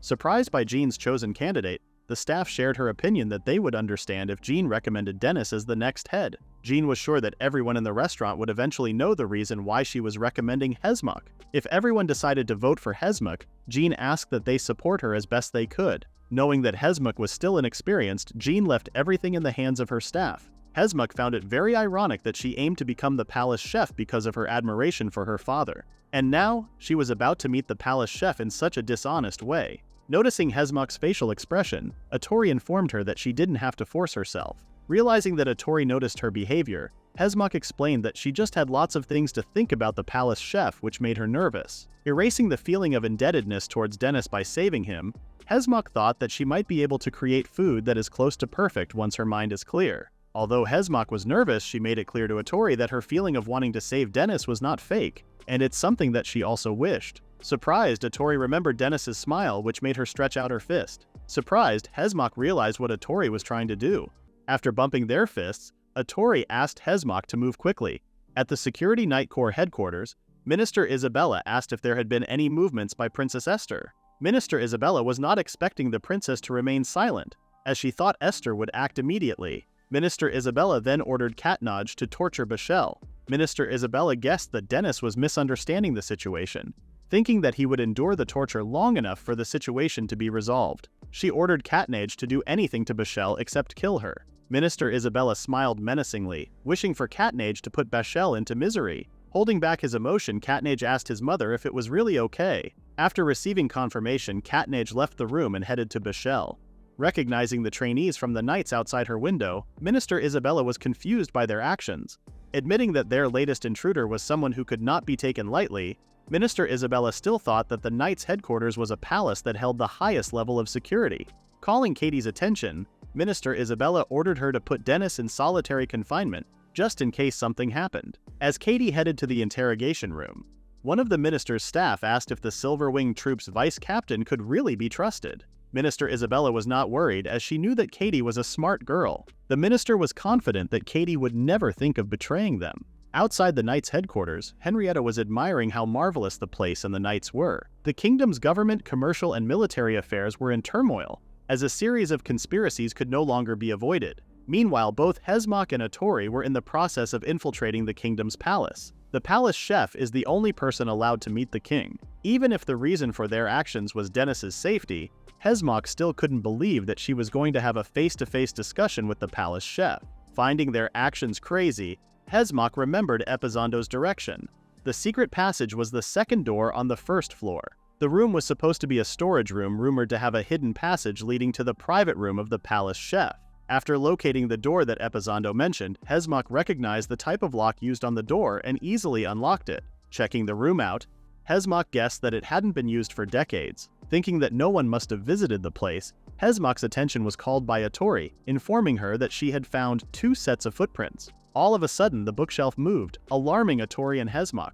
Realizing that the bookshelf was a hidden door, Hesmok immediately moved in front of Atori to protect her. When a man came out of the hidden room, Hesmok froze as she couldn't believe what she was seeing. Revealing the person's identity as none other than Heath, he then asked the two if they needed something from him. Hesmok and Atori were surprised to see a man who had the same face as Dennis. Entering the royal palace kitchen, Heath welcomed the two and apologized since he didn't have a desk. Heath asked the two what type of refreshments they wanted, as well as if they needed some sweets.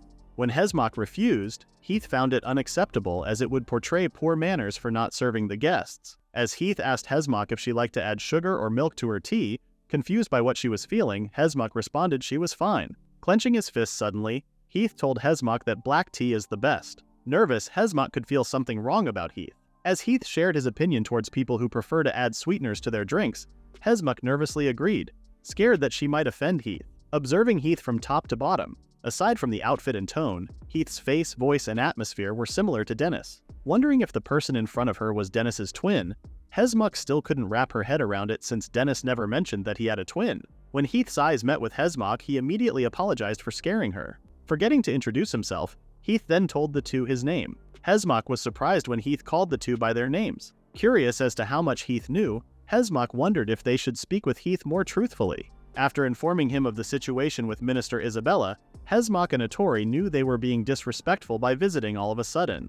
However, since the problem was a matter of importance, the two begged Heath to save Dennis. Although Hesmok did not reveal who told them about the secret passage, Heath was able to accurately guess that it was Epizondo. Heath was not mad about the secret passage being leaked, as he was confident that Delaney and Epizondo knew their boundaries. Commenting on how stupid Esther was, Heath was not mad, as he also knew that Esther had a kind heart. Wishing for Dennis to be saved, Heath showed an expression that made Hesmok think that saving Dennis would not be easy. However, the two were surprised when Heath agreed to their favor. After gaining the cooperation of the palace chef, Hesmok and Atori were now more optimistic about successfully saving Dennis. Commenting on how a low-ranking minister would do such a reckless thing, Heath mentioned how people who just obtained a bit of authority begin to think of themselves as big shots. Realizing that he had been talking to himself, Heath digressed. Jokingly sharing how talkative he was, Heath noticed that Hesmok wasn't drinking her black tea. When Hesmok apologized, Heath was curious as to why she apologized. Confirming that Hesmok indeed apologized, Heath told her that she shouldn't apologize without any reason.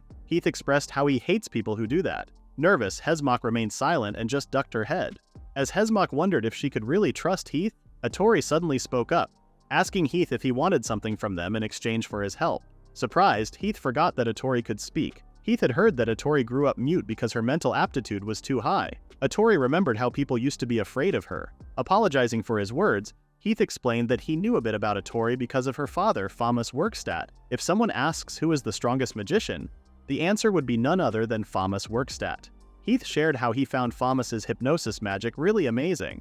The hypnosis magic was so powerful that the targets wouldn't even realize they were under hypnosis. Commenting on how Atori's father had a cheat magic, Heath then asked Atori if she wished to know how her father got killed so easily.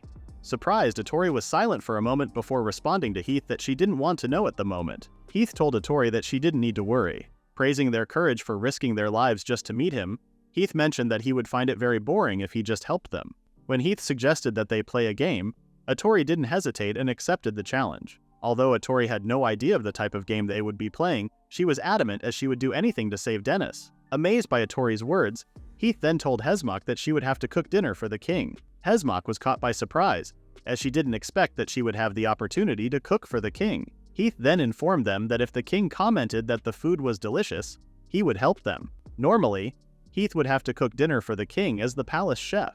However, since he had unexpected guests, he was not able to prepare anything. Finding it bothersome to cook meals every day, Heath asked Hesmok to replace him for just one day. Hesmok understood the request and accepted the condition.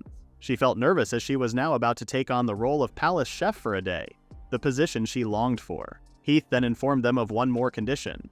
They needed to bet on one of their precious things. Curious, Hesmok asked Heath what she should bet. Since Hesmok is a chef, Heath suggested that she bet her right arm.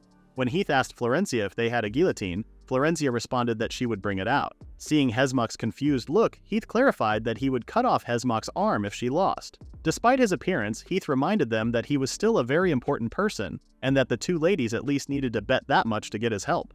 Standing beside the guillotine, Heath announced that their game would now begin. After testing the guillotine and confirming that it worked, Heath then announced that they were now going to start the game. As for their deal, Heath reminded Hesmok that she would lose her arm if she failed. Although Heath spoke of the conditions as if he were joking, Hesmok knew he was serious. Before starting their game, Heath let the two inspect their target first. Guiding them to the king's bedroom, Hesmok and Atori were introduced to the 53rd king, who was lying in bed. Although Esther's father had only ruled for 6 years, he had already weakened because he was crowned at an old age. Finding the king's condition strange, Hesmok asked Heath if he had been feeding the king properly.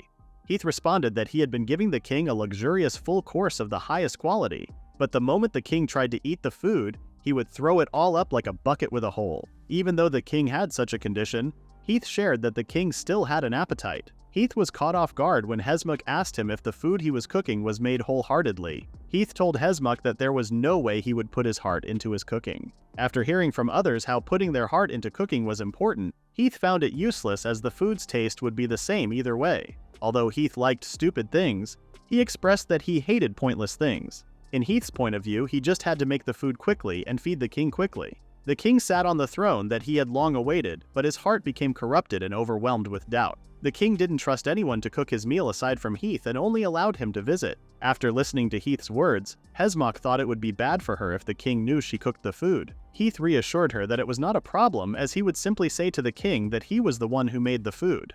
Getting bored with his job, Heath was thankful to Hesmok for giving him entertainment. He then informed Hesmok that she had 30 minutes until dinner time and that she could create anything she wanted. Shocked, Hesmok was surprised to learn that she would have to finish the food in 30 minutes, finding the time given impossible to work with.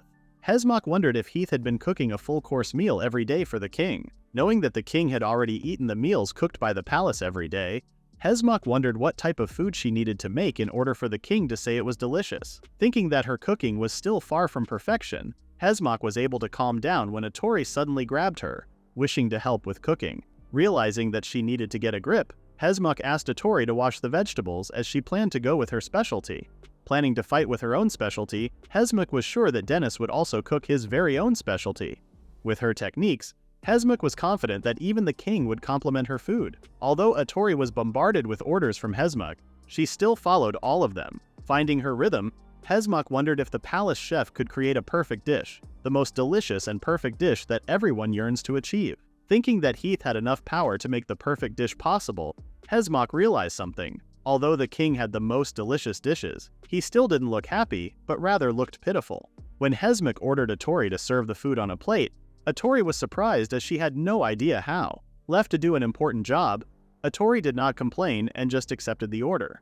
Hezmuk knew that techniques were not enough to make the food delicious. Staring at the food she was cooking, Hezmuk asked herself if the dish she was cooking was the food that she really wanted to cook for the king. Hezmuk realized that what she was doing was exactly what Heath was doing to the king. While Atori was trying to simmer down the food, she accidentally lost her balance, which resulted in her throwing the food towards herself. After saving Atori, Hezmuk asked if she was fine.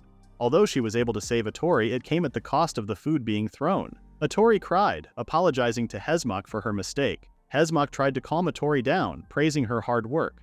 Realizing that she didn't have much time to start over, Hezmuk thought of her arm getting cut off.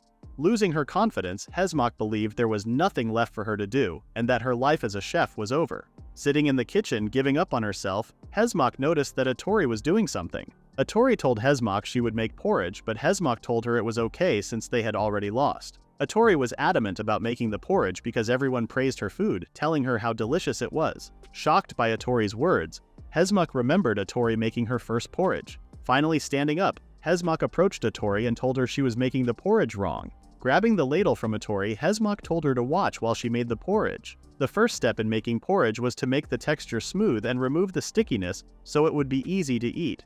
Hezmuk then heated the pot and let the porridge thicken. Hezmuk had been cooking a full course a while ago, but now she was making porridge to be served to the king.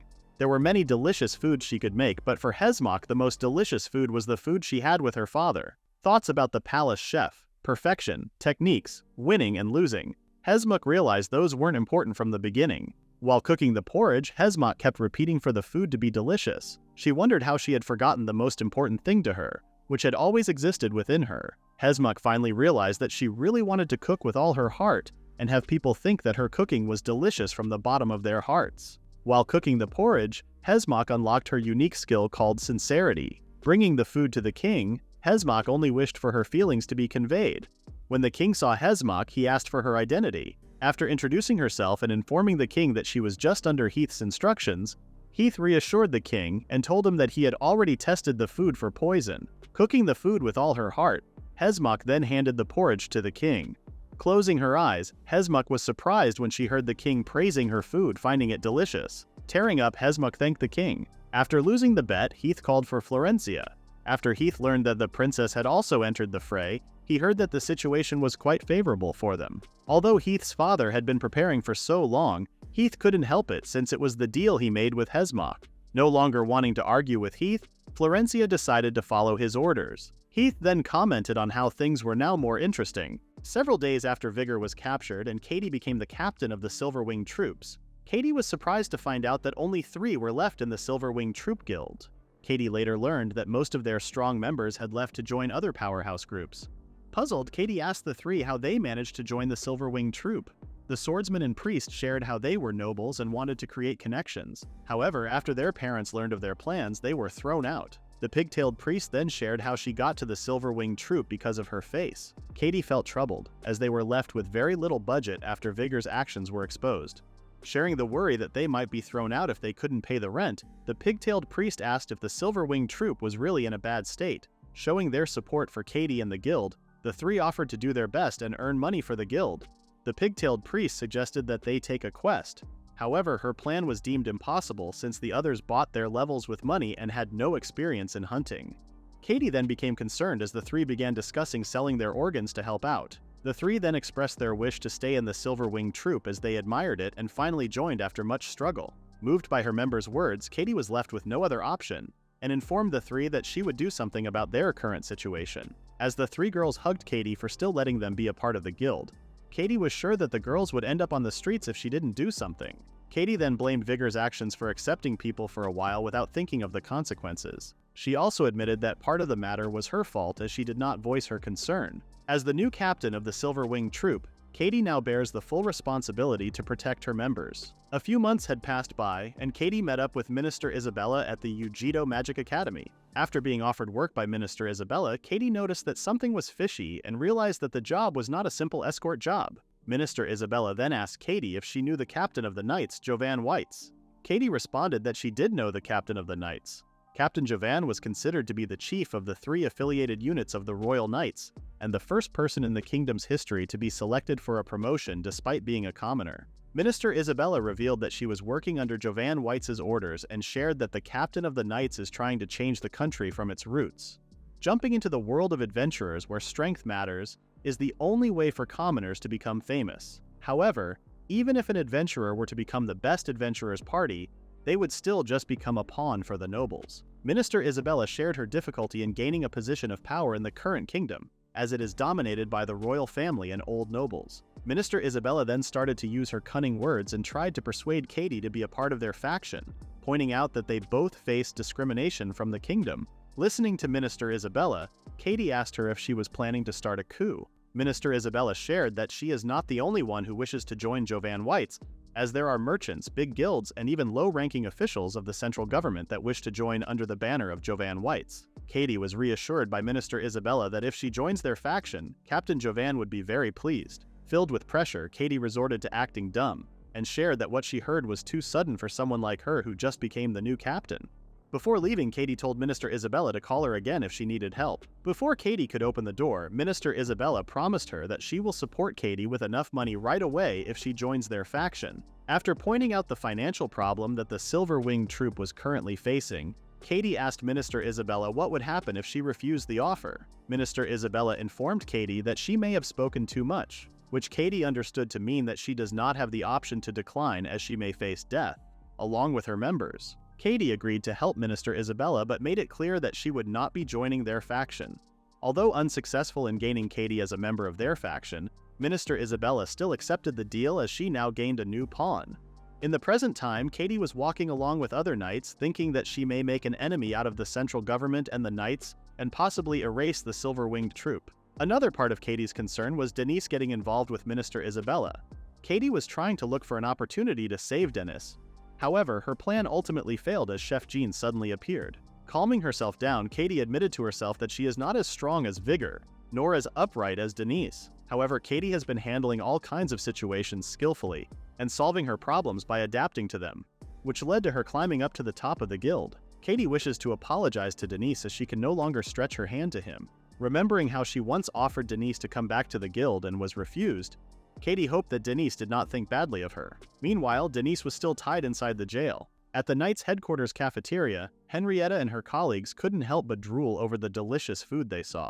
Henrietta's eyes glowed after learning that she could eat as much as she wanted. After discovering that all the Knights were free to eat as much as they wanted, Henrietta thought their status was similar to the White Knights. A colleague of Henrietta shared how the Knights were treated more frugally in the past. But after Captain Jovan took over the position, the treatment of the Knights improved tremendously. After receiving permission to eat as much as they wanted, Henrietta immediately suggested that they find an empty seat. While in the middle of a conversation with her colleague, Henrietta noticed Kate. After approaching Kate, the two exchanged greetings. Excited, Henrietta suggested to Kate that they eat together. However, Kate couldn't look Henrietta straight in the eye. As Kate was about to say something, she was suddenly interrupted by Henrietta's colleague, who noticed that the people in the cafeteria were unconscious. Seeing that everyone had fallen asleep, the other Knights assumed that the food was drugged. After counting the unconscious Knights, Katie immediately had an idea as to who the culprit was. Chef Jean walked into the middle of the cafeteria, revealing herself as the culprit. Everyone was surprised when they saw Chef Jean. After greeting Henrietta, Chef Jean was asked by Katie about her plans. Chef Jean explained that she only borrowed the kitchen and served the food and believed that her food was so delicious that everyone had fallen asleep. Hearing Chef Jean's half-hearted explanation, Katie guessed that Chef Jean had enchanted the food with sleep. Chef Jean advised Katie to move aside as she was going to pick up her foolish son. Katie then reminded Chef Jean that if she tried to save Denise, her position as the guildmaster would create an all-out war between the Knights and the guild. Trying to reason with Chef Jean, Katie did not expect to hear that Chef Jean had resigned as the guild master. Chef Jean was currently a single chef with no connection to the guild. She then informed Katie that her actions moving forward would be her own responsibility. Curious, Katie asked Chef Jean why she would go so far as to relinquish her position. Chef Jean responded that she couldn't let her son die, then asked Katie why she joined hands with Minister Isabella. Thinking about her remaining faithful members, Katie drew her sword and told Chef Jean that she did not have the same freedom as her. Activating 4 skills simultaneously, Katie charged at Chef Jean. Henrietta tried to ask the two to stop, but Henrietta's colleague realized that they would be caught up in the fight and suggested that they run away. After stomping the floor, Chef Jean created a huge wall that led to their fall. Chef Jean then used her unique skill to control the cutlery to attack Katie. Although Katie was able to block a serious injury, she still received a scratch on the face. Seeing an opportunity, Katie stepped on debris to move faster, surprising Chef Jean and making her recall her weapon. After reaching the back of Chef Jean, Katie confirmed that Chef Jean's skill was mainly for cooking. Katie was able to locate a fatal time lag in Chef Jean's combat skills and tried to take off her head. Although Chef Jean did not expect such a fast attack from Katie, she still managed to evade it. However, her hair was cut in the process. Dropping her weapon, Chef Jean praised Katie's abilities, noting that Katie was able to outbest her even though Chef Jean is level 100 while Katie is only level 90. Katie pleaded with Chef Jean to surrender, promising that the others would overlook the matter.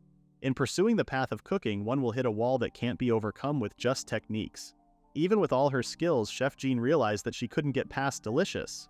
As Chef Jean kept talking about a cook's wall, Katie became more puzzled and asked Chef Jean what she was talking about. When Chef Jean asked Katie how many dishes she could clearly recall, Katie remembered how she first ate a delicious meal using her own money.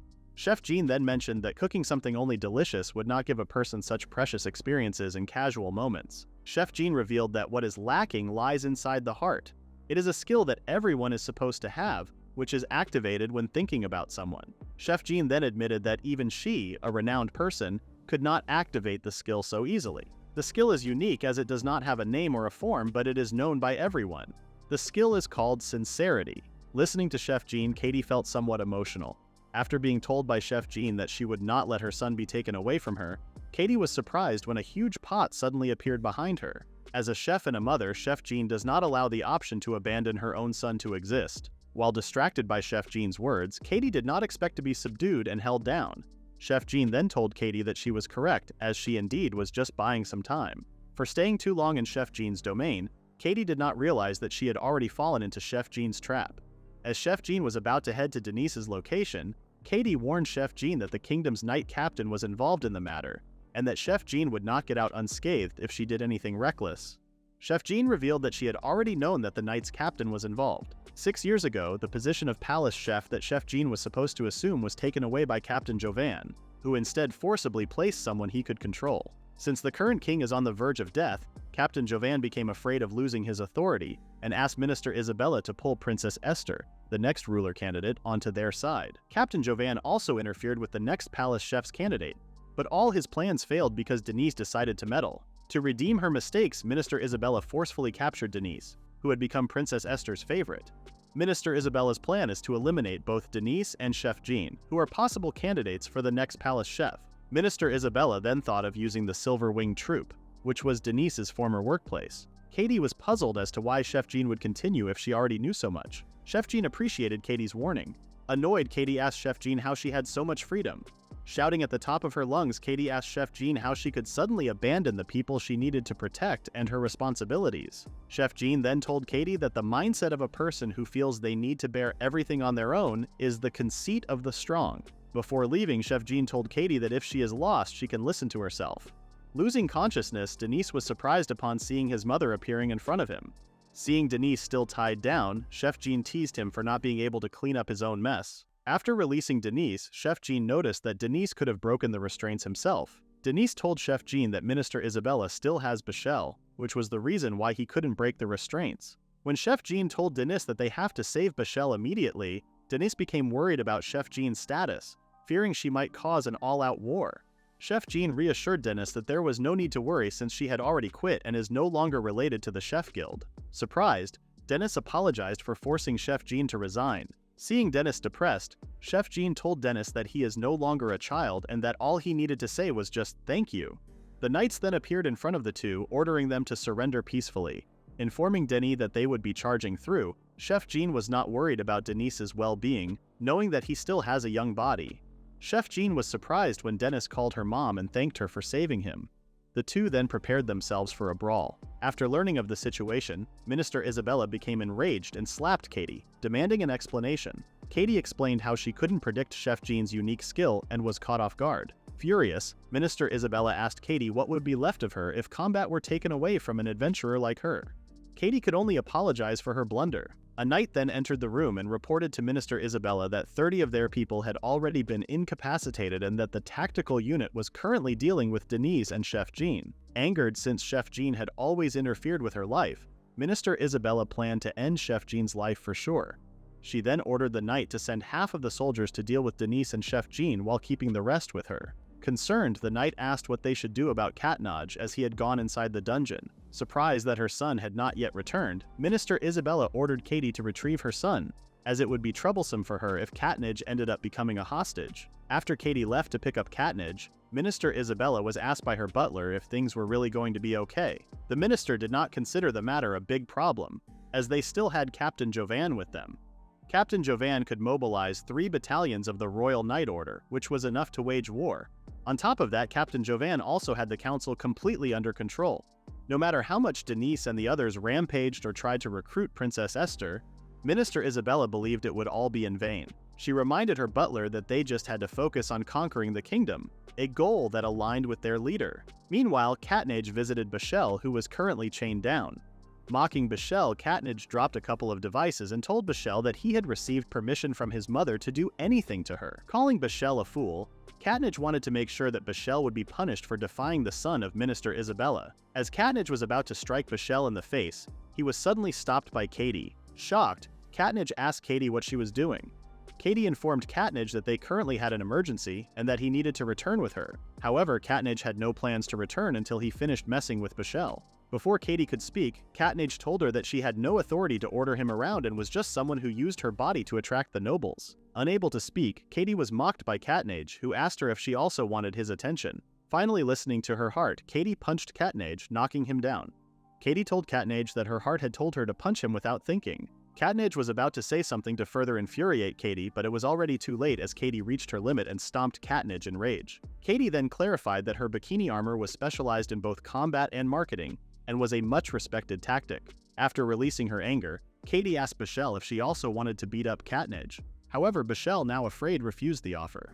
After releasing Bashel, Katie was asked if she would be okay after beating up Katnaj. Katie reassured Bashel that it was fine, as she was starting to feel ridiculous for teaming up with people like them. Katie told Bashel that they had to move now and join up with Denise and Chef Jean. With tears on her face, Bashel thanked Katie for saving her. Seeing Bashel's face, Katie felt stupid. All of a sudden, Denise appeared, breaking down the wall. Denise was surprised to see Katie and Bashel together. Believing that Katie had never betrayed them in the first place, Denise thanked Katie for saving Bashel. Shrouded in guilt, Katie explained that she had really been working with Minister Isabella and had truly betrayed Denise. She then apologized for doing such horrible things to them. Bashel shared what she had heard from the guards, that the Silver Wing troop was on the verge of disbanding due to the absence of their captain. Bashel believed that Katie was probably threatened by Minister Isabella and reluctantly followed her orders. Knowing Katie as a person, Denise believed that she was trying to protect the members of the Silver Wing troop. Denise no longer thought badly of Katie, as he confirmed that Katie was now back on their side. Slapping Katie's back, Denise told her to stop being gloomy. Clenching his fist, Dennis told everyone that it was now time for them to beat up Minister Isabella. Linking her arm to Denise, Katie was eager to once again fight alongside her former partner. Remembering how fun it was being with Denise, Katie told everyone to follow her as she would lead them to Minister Isabella. Leading the group, Katie took out the knights who were in her way. Not far behind Katie, Chef Jean, Bashel, and Denis fought off the other knights that were following them. As Katie noticed the power Denise demonstrated against the knights, she was surprised at how strongly Denise released his power and asked him not to kill the knights. Feeling discomfort in his leg, Denise realized that the injuries from the torture and the exhaustion from being imprisoned were now starting to accumulate. As Denise wished to beat Minister Isabella very quickly, he was unable to do so due to the knights that just wouldn't stop coming at them. Chef Jean reminded her son that Isabella was still a minister, and that the situation would only get worse if Denise were to beat her up. Chef Jean also reminded Dennis that they were already in an unfavorable situation, especially after beating up Minister Isabella's son. Wondering what plans they had against Minister Isabella, Chef Jean told Denise that the only option they had was to talk things out. Chef Jean had always known that she would have to settle her issues with Minister Isabella someday, and thought that their situation currently worked out for her plan. Agreeing with Chef Jean's plan, Dennis decided to play his role and beat all the knights in front of him. Meanwhile, the group that Henrietta was a part of hesitated to charge in and fight Denise. Seeing Denise fighting the other knights, Henrietta knew that something must have happened. Although Henrietta wished to help Denise, she hesitated since she was now a part of the knights who were ordered to stop Denise and the others. Getting dizzy about what she needed to do, Henrietta drew her sword.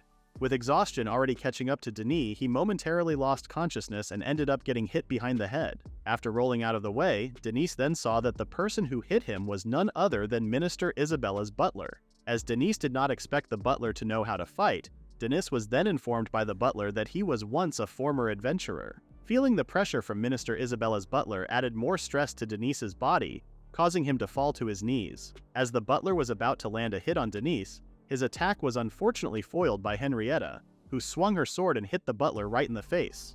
Everyone was shocked to see a knight who was supposed to be under Minister Isabella's authority attack the minister's butler. Impressed at how strong Henrietta's attack was, Henrietta's colleagues were even more surprised by her actions and asked her what she was doing. Henrietta's colleagues were confused when she told them that what she did was justifiable since the man she hit was not a knight. However, Henrietta's colleagues pointed out to her that the person she hit was one of the involved parties, meaning that she was still not safe. Henrietta asked Denise if he was okay and wanted to know what was happening. Knowing that Henrietta was now working for the knights, Denise knew that she would be in deep trouble. Not sure why she attacked the butler, Henrietta admitted that her body moved on its own after thinking she needed to save Denis. The exhausted Denise thanked Henrietta for saving him. Henrietta then decided to fight alongside Denise and his cause. When Henrietta was asked by her colleagues why she was siding with the enemy, Henrietta panicked and just apologized to her colleagues.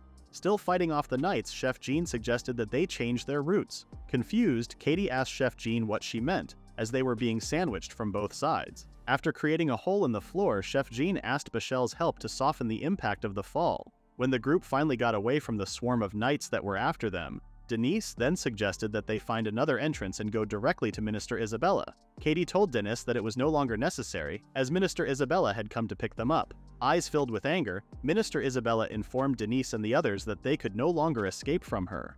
With tons of knights at her disposal, Minister Isabella told Denise and his group that they had nowhere to run. Denise suddenly knelt, no longer able to fight through the pain of his injuries. Seeing that Denise had reached his limit, Minister Isabella then looked at Katie and told her that her decisions had cost her an opportunity to join her group.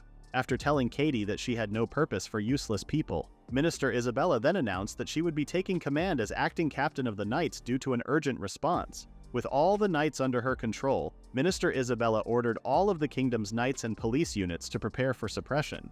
Both Henrietta and Bachel were frightened, seeing how they were being overwhelmed by numbers. All of a sudden, someone ordered the fight to be halted. As the mysterious person mentioned that it had been a while since he had used magic, Chef Jean was shocked to see that all of her staff had followed her, ready to fight for their cause. After checking Denise's status, the chefs then told Denise that they had come to rescue them. Katie realized what the chefs were doing, creating a conflict and making it inevitable for the knights and the citizens to clash. Explaining the situation to Henrietta, Bachel told her that if it was just their small group, they would truly be at a disadvantage.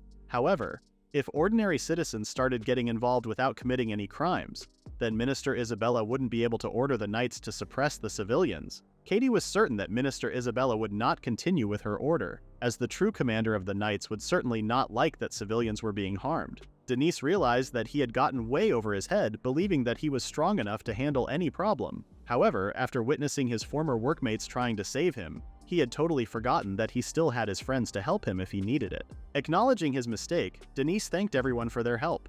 Chef Jean suggested to Minister Isabella that they both step back, acknowledging that Minister Isabella was much better than her at politics and mind games. However, Minister Isabella remained firm in her order and gave the signal to the knights. The knights were puzzled and informed the acting commander that the situation had now changed, and that they had to ask their commander first for instructions. With Minister Isabella adamant about her orders, tension started building between her and the knights. Knowing that the civilians in front of them were innocent, the knights could not bear to follow the orders and decided to drop their weapons. A knight spoke up, sharing with his fellow knights that he had joined the honorable knights to protect its citizens. With Minister Isabella's order being the opposite of what they stood for, all of the knights decided to drop their weapons and left the minister to fend for herself. All of a sudden, a familiar voice called for everyone to stop. It was revealed to be Esther, who announced a temporary ceasefire. The order shocked everyone who heard it. With the next heir to the throne making an appearance, the knights were left puzzled, wondering why the princess had shown up.